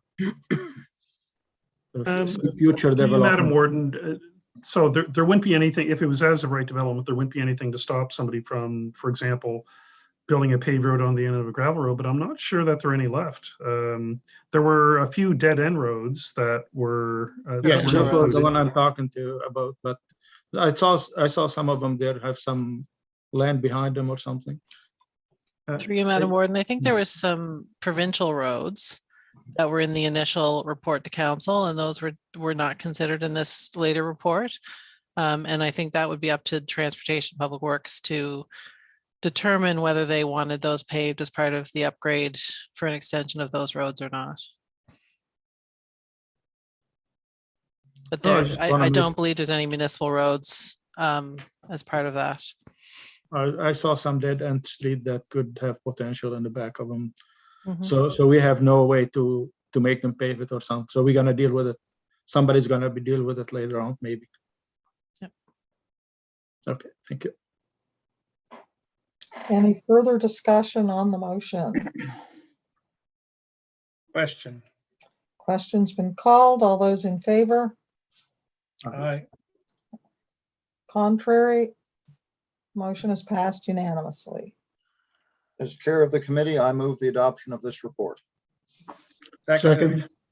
Seconded by Councillor Musa. All those in favor? Aye. Contrary?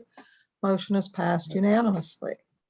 Next, we'll go back to Councillor Rhino for Parks, Recreation, and Culture. You're muted, Councillor. Madam Warden, Council, the committee held its regular meeting on February the 15th, 2022 via Zoom, and during the February 3rd and February 8th, 2022 budget meetings. The following motions are coming forward as a result of the meeting. Community Partnership Fund 2022-2023. The Parks and Recreation and Culture Committee recommend to Council. The Council approve the list of recommended Community Partnership Fund organizations to be included in the draft 2022-2023 budget, and grants be dispersed following final budget approval, which we just approved. Quarter Community Options Adults, 15,000. East Hants Community Rider, 50,000. East Hants Family Resource Center, 10,000. East Hants Historical Society, 15,813. East Hants Sport Heritage Society, 5,000. East Hants Youth Link, 6,000. Senior Safety Program Association of Hants County, 20,000.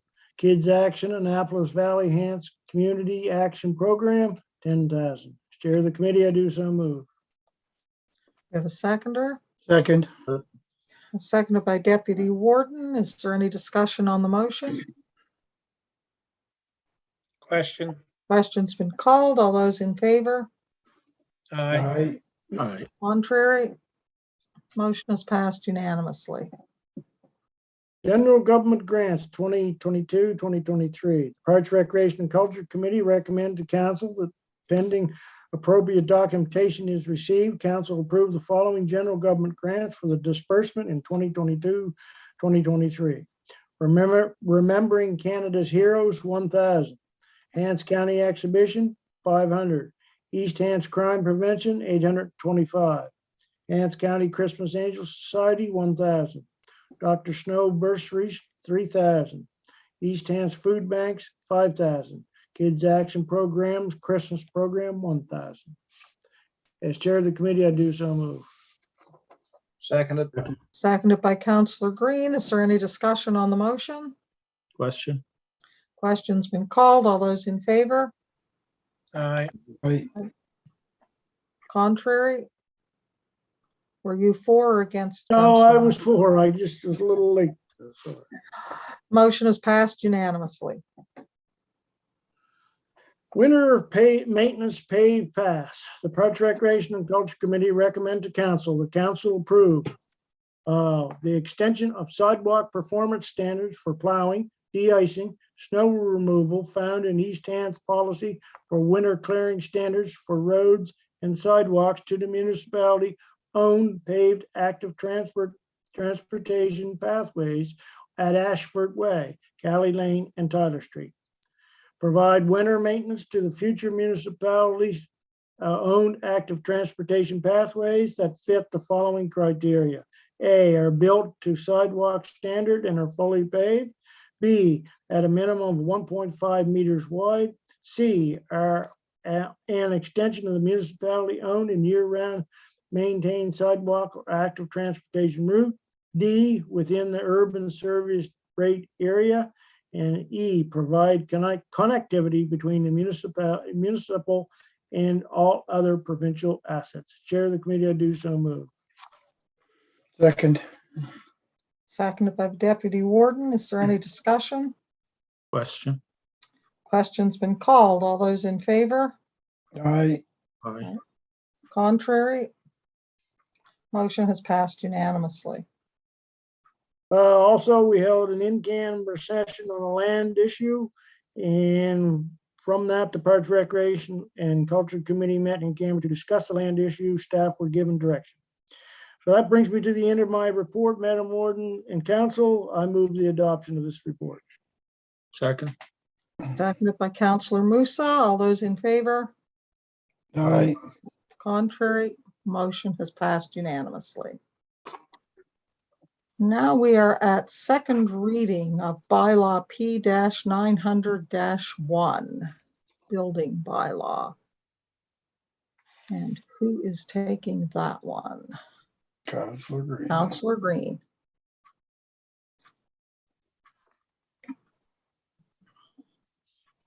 Second reading, bylaw P-900-1, an amendment to bylaw P-900, building bylaw. The project planner presented a report titled Proposed Amendments, Bylaw P-900, Building Bylaw, Protective Construction Fencing, dated January 11th, 2022, at the January 18th, 2022 Executive Committee meeting. Council gave first reading to bylaw changes at the January 26, 2022 regular meeting of council. The Planning Advisory Committee recommends that council give second reading to bylaw P-900-1, an amendment to bylaw P-900 building bylaw to regulate protective construction fencing. As chair of the Planning Advisory Committee, I so move. We have a seconder, Second. seconded by Counselor Hebb. Is there any discussion on the motion? Question. Question's been called. All those in favor? Aye. Aye. Aye. Contrary? Motion has passed unanimously. Next, we are going to first reading of Bylaw F-400-7, an amendment to Bylaw F-400 exemption from taxation bylaw. So I'm assuming we're going to Counselor Perry for that one. Corporate. Oh, no. Counselor Rhino. Oh, not me by surprise there. My apologies. Okay, Community Development Coordinator presented the report titled Bylaw F-400, an amendment to Bylaw F-407, an amendment to Bylaw F-400. Thank you very much, whoever did that. Tax exemption bylaw dated January 12, 2022, during the February 8, 2022 budget meeting. A copy of the report was attached to the agenda and available to all committee members. But from that, the Parks, Recreation, and Culture Committee recommends to council that council give first reading to bylaw F-400-7, an amendment to bylaw F-400, tax exemption bylaw, and be amended to reflect the following changes. Removal, property number 785-7012 East Hants Arena Association. Remove property number 785-7020 East Hants Arena Association. Remove property 033-97645 Trustees of the Clarksville Community Hall, and correct the name of the property number 013-60884 to read East Knoll Heritage Schoolhouse Society. As chair of the Parks, Recreation, Culture Committee, I do so move. Seconded. Seconded by Counselor Green. Is there any discussion? Question. Question's been called. All those in favor? Aye. Aye. Contrary? Motion is passed unanimously. And so that brings us to the Warden's Report. So I would ask the Deputy Warden to take the chair. I'll take the chair, Madam Warden. Go ahead with your report. All right, so I did have two virtual meetings of Nsfm this month, one on February the 2nd regarding their proposed restructuring. Rather than try and explain all of the ins and outs of their proposal, I personally have some concerns because part of their proposal would eliminate the rural and towns caucuses and establish regions and ways to elect representatives. And as well, it would also mean that municipalities are members of UNSM, so it would limit who could vote at NSFM conferences and such.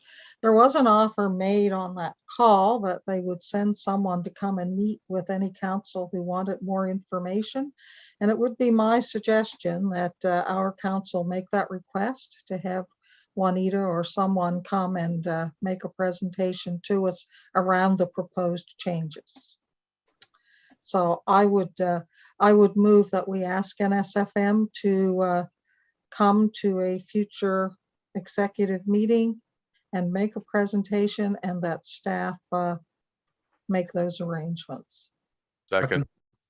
We have a seconder, moved in second by Councilor Perry, that we have NSFM come and make a presentation. Any questions? Questions been called. All those in favor, say aye and raise your hand. Aye. Contrary minded? Motion carried. Motion passed unanimously. Warden, back to you. You have the chair. The second NSFM meeting was on February 9th, and it was mainly discussion around EPR And the slideshows and presentations that were shown at that meeting have been made available to everyone through, I think it was sent with one of the Monday memos.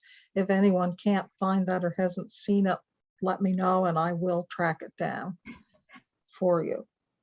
I also, on February the 8th, attended an award presentation at the Aquatic Center. I was very pleased to present an award to Nikki Murphy on behalf of the Fundy Female Leadership Network.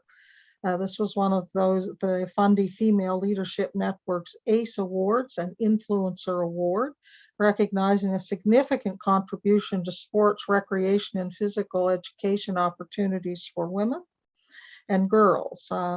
Ms. Murphy certainly much deserving winner of this award. She's involved as a basketball coach, a board member, and is president of the Tri-County Basketball Association in East Hants, and has been very involved with the sport for many years. So I was very pleased to assist in the presentation of that award.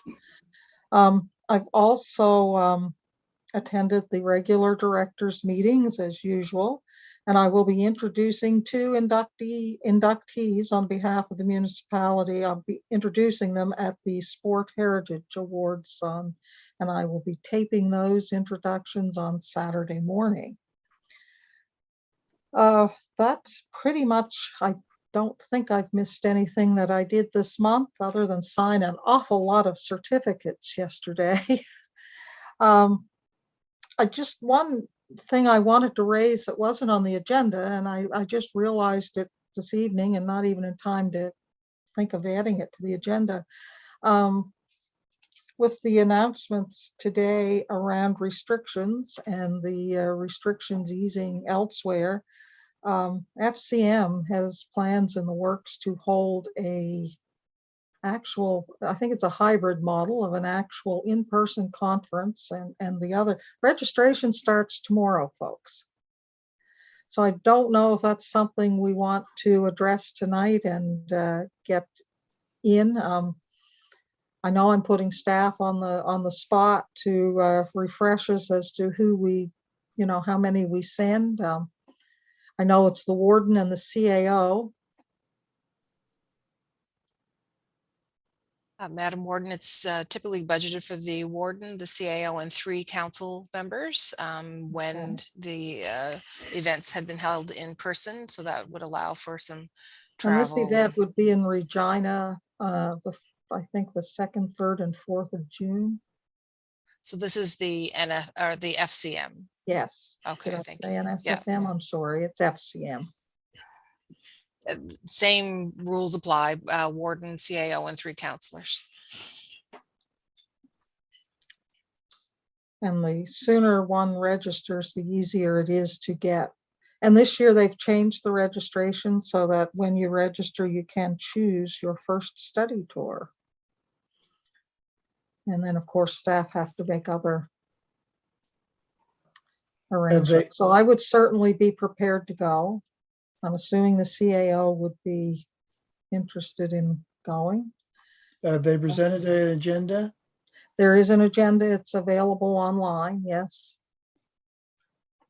There's no real breakout of what the workshops are going to be. They have broken out the study tours and some other things. But, Madam Warden, if we believe that yourself, myself, and at least 3 other counselors want to go, then we can book those hotel rooms. Yeah. They do go quickly. I would suggest, I would count Deputy Warden. I'll I guess go you're in the chair. I'll go if it's okay with council, since I'm, I guess, semi-retired. Anybody else interested in going, councilors? Can I? Councilor Garden Cole had her hand up. I'm just wondering, well, first of all, how you do determine who goes, and secondly, obviously, it's something that you've been to before, so it's a valuable resource for to send people to. I don't really know much about it, so I'm just. Traditionally, every counselor has an opportunity to go, and not all counselors are interested at least once. The warden goes annually and the CAO annually. And if there are more people who want to go than what we have spots for, we generally, I think we maybe draw names out of a hat or something along those lines to determine which 3 get to go. Deputy Warden, you still have the chair. Councillor Musa had his hand up. Okay, Councilor Musa, go ahead. Yeah, I remember usually new counselor have the priority to go over old counselor who already been there. I remember that, so I don't know if that's how we do it or no. And the greatest value, in my opinion, to these conferences is the networking with other municipalities across the country. Although there are some very interesting study tours and workshops. Some years are better than others. But so I would move that staff be authorized to book accommodations for myself, the CAO, and 3 other members of council. And we have, and that myself, the CAO, and the deputy warden be authorized to go, and that anyone else who has an interest, I don't know what council's wish is. Go ahead, CAO. Madam Warden, I just emailed counselors the most recent email from FCM. It'll take you to the page with the conference. And I would ask Shirley, I know in the past she's had some opinions around this. If we need actual names of folks to book hotels tomorrow, those blocks open up at 1 o'clock. We have run into issues in the past where they would not allow us to book rooms in one name to switch them out later. They prefer to have the name of the actual participant on the room bookings. I can't say that will be an issue every time, but we have run into that in the past. I would also say, Madam Warden, there is an option to join virtually. If someone can't commit to traveling to Regina, there's an option. I'm not sure if it'll be the same. Well, it wouldn't be the same experience with the networking and whatnot, but that is also an option. I cannot say that I have enjoyed any of the virtual conferences, quite honestly. Any other counselors interested? Councillor Tingley has his hand. Councillor Knockwood has his hand. Councillor Rhino and Councillor Perry as well. Okay, well. Councillor Rhino has a question, I believe. Okay, go ahead, Councillor Rhino. Yes, through you, you know, why can't, if they won't allow us to book it in the municipality of East Hants names, what, is there anything that prohibits us from putting in 3 councillors and then changing those councillors' names prior to arrival? No, we can do that. No, I mean, so there's your question. Just pick 3 names and then we can fix it up after if they don't decide tonight. Councillor Knockwood, did your hand up? Yeah, what was the date again? June 2nd, 3rd, and 4th is what I heard. So when be the day that we be traveling? Probably the 1st. Probably, yeah, probably on the 1st. And the 5th would be my guess. Okay. Well, I think that might be interesting to go. It's the weekend. I'll put my name down if something comes up. I gotta look ahead a few months now because of some of my clients.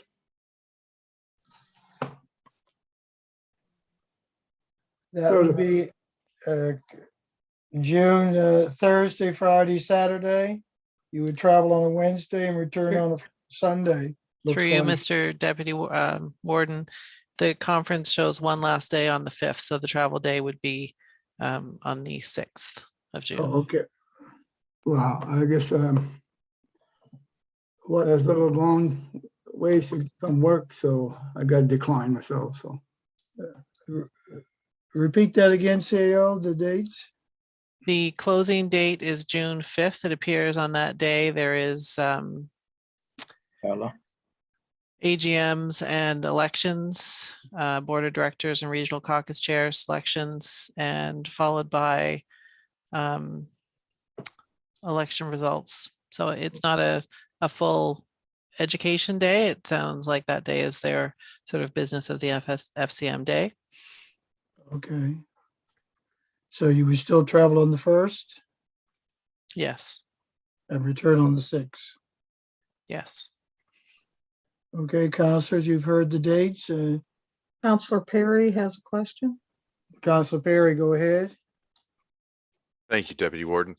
Yeah, the conference is very beneficial, especially for a new counselor. I had the opportunity to go to Quebec City, I think at the last one before COVID came into effect, and I would highly recommend to all counselors, if they can attend, go. It's great to actually talk to other municipalities of similar size across the country and what they deal with. But my question would be, as it was explained by the CAO, could we just not pick 3 counselors' names, put them on the reservations tonight, allow the rest of council to go back, check with their schedules, check and see, and we'll address this at the next council meeting, because it's quite putting a lot of people on the spot without having to check with employers and other things going forward. That's just a question I have there. I think, Through you, Madam Warden, we'd certainly attempt to do that tomorrow. we can do that. Any objections to his suggestion? Okay, we'll direct. Counselor Rhino had a question, I think. Councilor Rhino.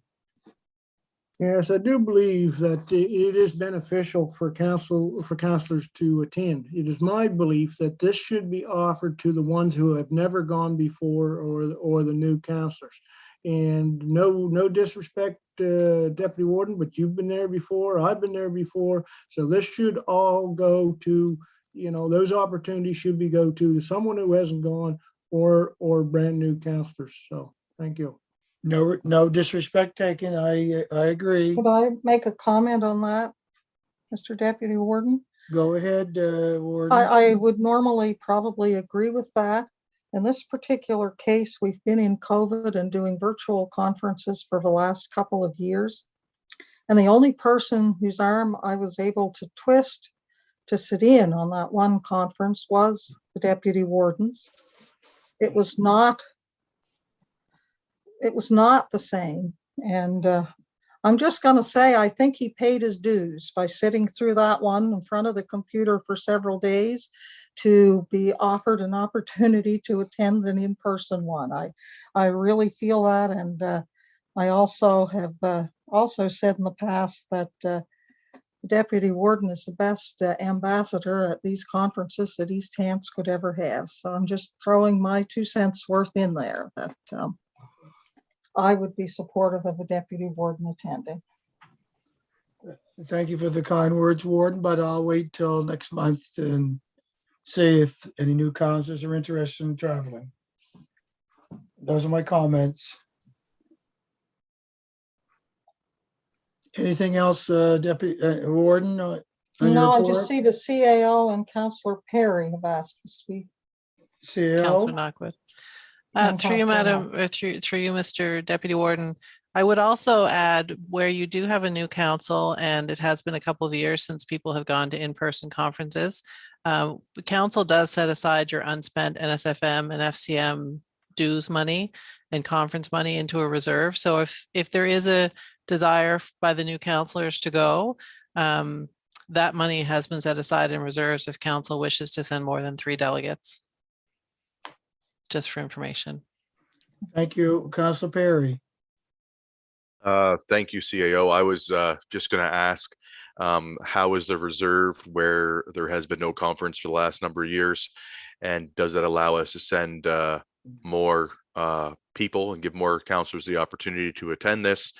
And if so, when the room bookings come out tomorrow, should we not book more rooms than just the extra 3 beyond the CAO and warden, just so it's easier to cancel a room than it is to get a room. That was our experiences before. Thank you.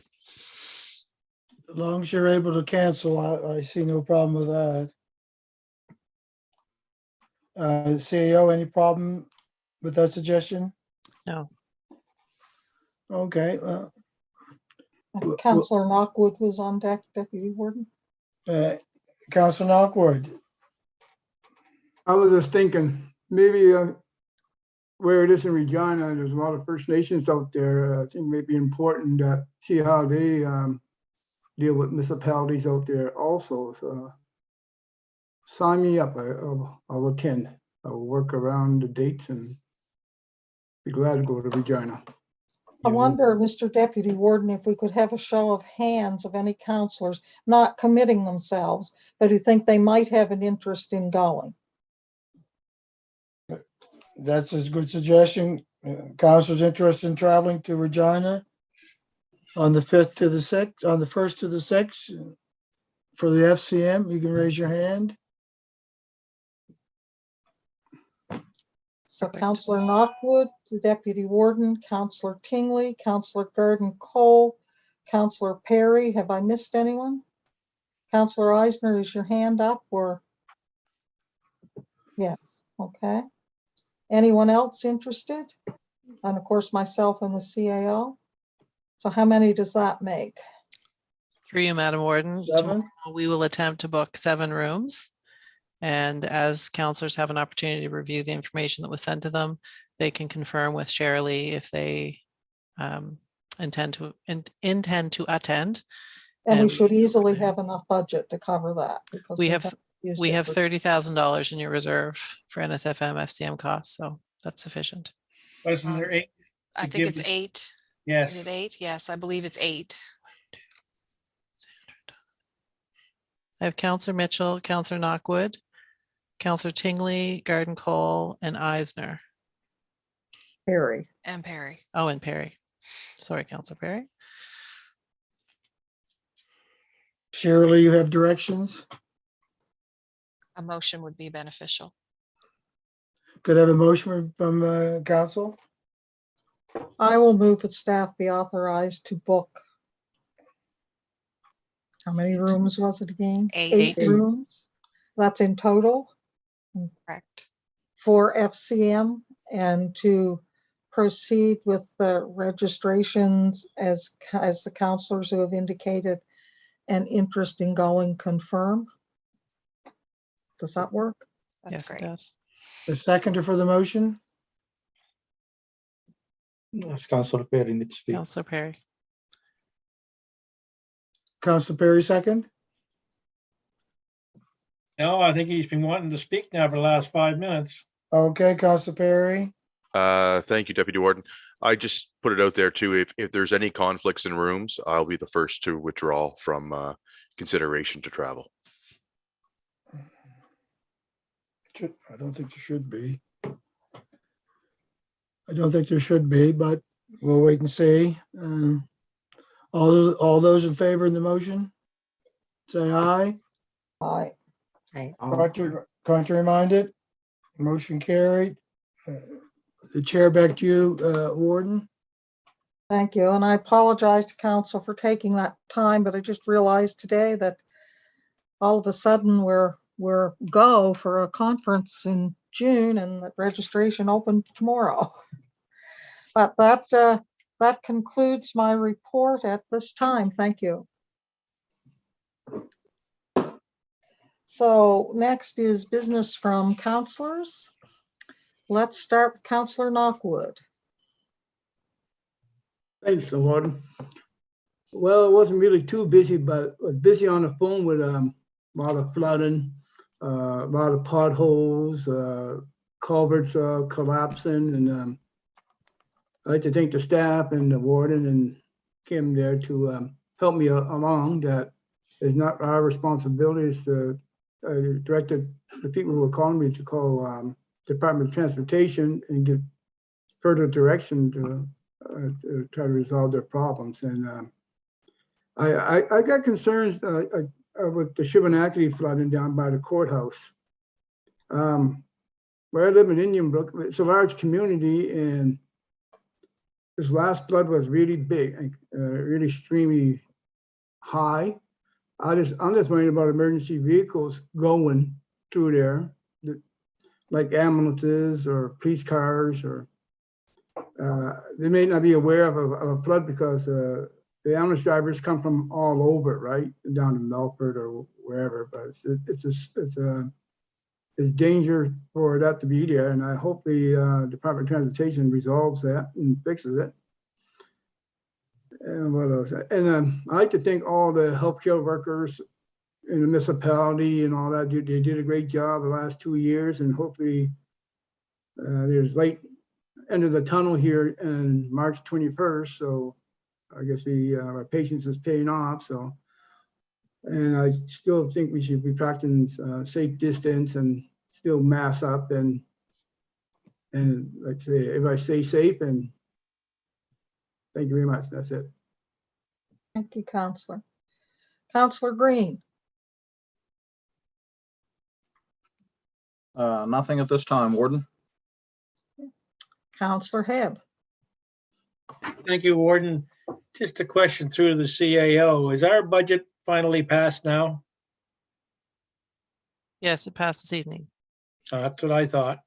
I would just like to say on behalf of council and the members there that your staff did an excellent job. Your finance, every department did an excellent job there, and you people do the job that makes our job so much easier. So when we come there, we look it over, and we don't usually have to make too many changes. And I think you and your staff need to be complimented on that. And that's it for me, Warden. Thank you. And I would agree with that, and a round of applause for our staff and the job that they did. Thank you, Counselor counselors. Eisner. I'll certainly pass on your gratitude to staff. It certainly is a team effort. Counselor Eisner.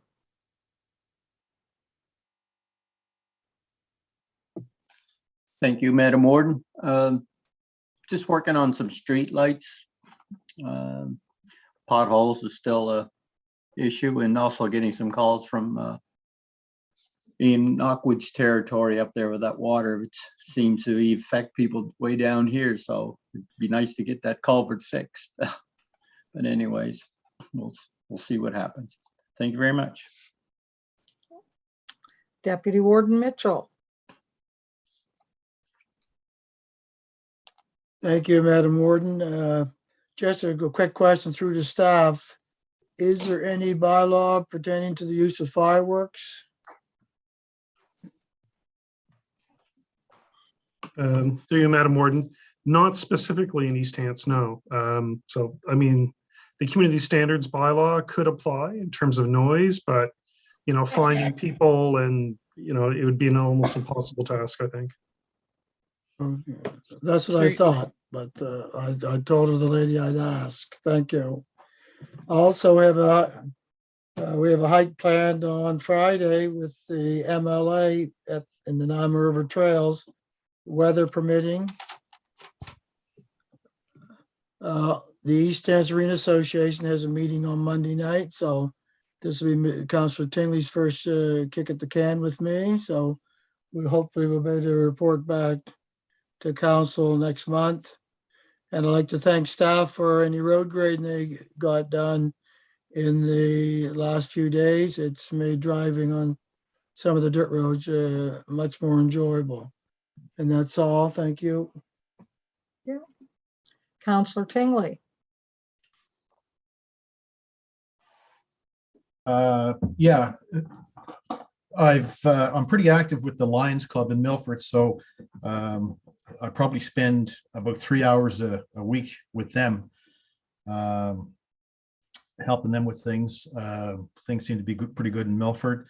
I've been doing some work with the food bank in Enfield, usually make a delivery for them at least once a week to a large organization. Another fantastic group of people that do great work. Like Norval said, I got my notice tonight to attend the Sportsplex meeting coming up. Lance Fire Department are trying to schedule a meeting with me early in March. Had a lot of emails and calls this month. Just looking through my notes here, about crosswalks, flooding, snow plowing, curling, affordable housing, people wanting to know what what's going to be done with the old elementary school in Lance, that property, about potholes. The flooding problems seem to be various causes type of thing. And I just direct them to Jesse's department, and they seem to be responding very fast. Most of the calls that I'm getting are inquiries with people that are having trouble. I find them very good to deal with, and I find Jesse's department very responsive. Had some complaints about snow removal this last month, but mostly inquiries as well as to when the snow plow is going to show up. But I find when I check on it, everybody's pretty responsive.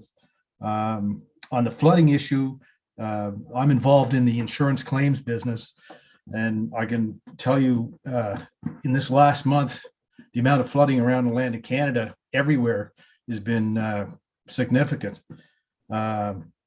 Just the weather has caused a lot of havoc. I know with our company, the volume of our claims significantly increased, and there's a lot of pressure on adjusters to keep up with the claims. Same with potholes.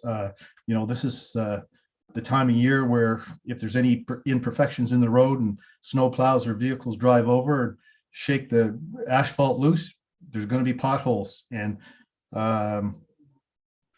it seems that I think the province does try to patch them fairly quickly, but it's just an impossible battle to keep up with. That's about all I have to report. Thank you. Councillor Garden Cole. Thank you, Madam Warden. So it's fairly steady in District 1 this month with snow removal issues and flooding as well. My sympathies go out to all the people who have been dealing with the flooding issues, myself included. I'm hoping that Mother Nature will see fit to take it easy on us until the ground thaws and help us out in that way. I've been meeting with the CCOA board and also with the Enfield Fire Department recently, just to discuss their future in our growing community, and more will come on that. As well, coming out of the snow removal issues, I would like to make a motion this evening. If you'll just bear with me for a moment.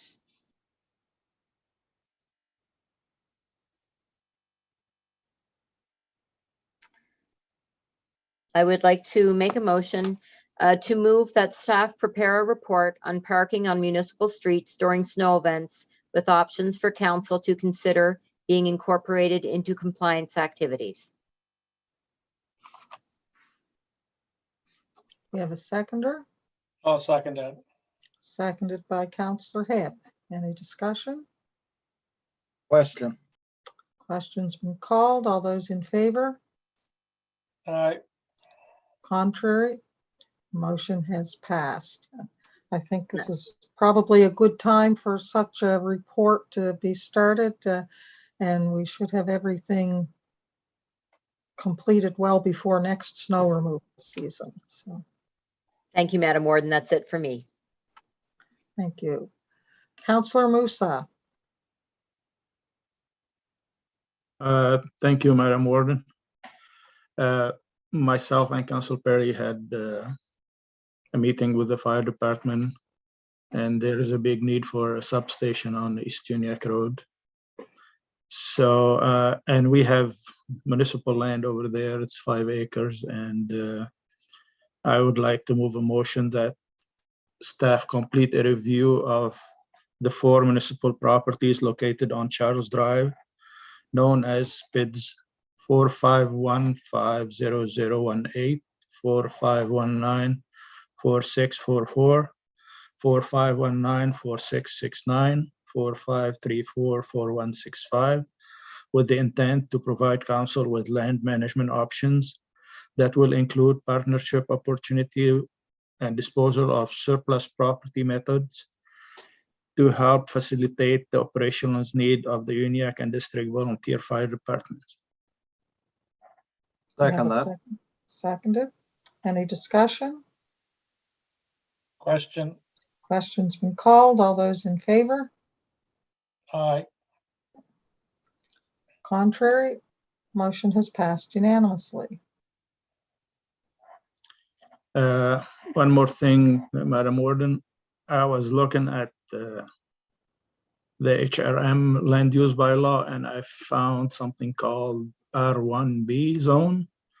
And I would like John and his staff to look into it. And I think it's really a good option for us in growth management area in Mount Uniac because it doesn't have like the 100 feet frontage on the road. It have like 20 feet and you can subdivide a few lots of it.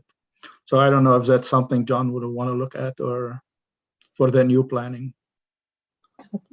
Through you, Madam Warden, we could. So this review or update that we're doing now it was never intended, I guess, to be a full plan review where you bring in new policies in the current planned area. It was, it got much bigger because we're doing the planning in the future planned area. But if there's something specific like this and council passes the motion, we'll certainly look at it. It's not an emergency. It's something like it attracted me. Like it's something probably in the future we could look at. Like it's not an emergency. It should be done now. But I think it's something that could facilitate like a lot of people that have small piece of land with the property like 100 feet frontage and they want to divide it between their kids. It will be a good option for us for the future. Thank you. Councillor Perry. Thank you, Madam Warden. Couldn't agree more with Councillor Hebb when it comes to staff and all departments for preparing their budgets and the effort that goes into it. Budget time is long hours, lots of coffee, and some sleepless nights. So echoing on to him with the well done. The other thing I came to my attention, it's one thing that out of the police during committee day, when we had the calls for service by the police, the amount of MVIs that were and accidents that were reported was up quite a bit this year over most years. And one of the things I'd like to do is I'd like to thank all the volunteer fire departments out there because they're the first ones on scene 9 times out of 10 before the police arrive. And in talking to the local fire chief here in Mount Uniac, and I'm sure it echoes throughout the whole municipality, their calls for those accidents have been way up this quarter. And with the snow and the ice and everything, I just want to commend those individuals for the volunteer work they do and the service they provide to keep people safe and help in those instances. Other than that, District 8, there's, to echo what seems to be the theme, a lot of water diversion and a lot of shoveling and snow have happened in this area. With the forecast coming up, I just ask people to be safe too. You're going to have some pooling water and a flash freeze, and hopefully everybody can be safe moving forward. I also just to build on Councillor Moose's motion, this substation will, if that can go through, will dramatically help, especially in the large growth areas, as we've seen in Councillor Moose's district, the amount of new building permits and the build outs that are happening. This is going to cut the fire response times in those areas well over in half, and actually can provide better mutual aid to further back East Uniac heading towards Rawdon and Beaver Bank. So thank you to council for considering and passing his motion. And that's all I have. Thank you. Councillor Rhino. Yes, first I'd just like to say I'm pleased with the province today that with the new rollout of restrictions and scheduling of that, I'm glad our, another month or so our municipality, province and country will be back to some resemblance of normalcy, and we can go about our business and as we have before. So I'm glad to hear those announcements. Also, on February the 1st, I presented a 95th birthday certificate to Mrs. Luella Henniker. She lives in on the Rock Road in Addiesbrook, or Maple Grove, excuse me. She's active, and her history is one to be taken in and with awe, because the night I gave it to her, we had quite a history lesson, and it's amazing, you know, what the seniors of our county and province, you know, what information they have in store. So, and I hope that they take the chance to record some of it, because for generations going down the road, I think it will be a definite asset. So, anyway, that's all I have from District 5. Thank you.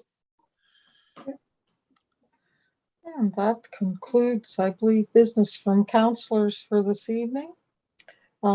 Next, we have an item to go in camera to discuss a legal issue. So I would be looking for a motion to go in camera. So moved. Moved by Councillor Green, seconded by Councillor Musa. All those in favor? Aye. Contrary? Motion has passed. We will just give staff some time to make the technology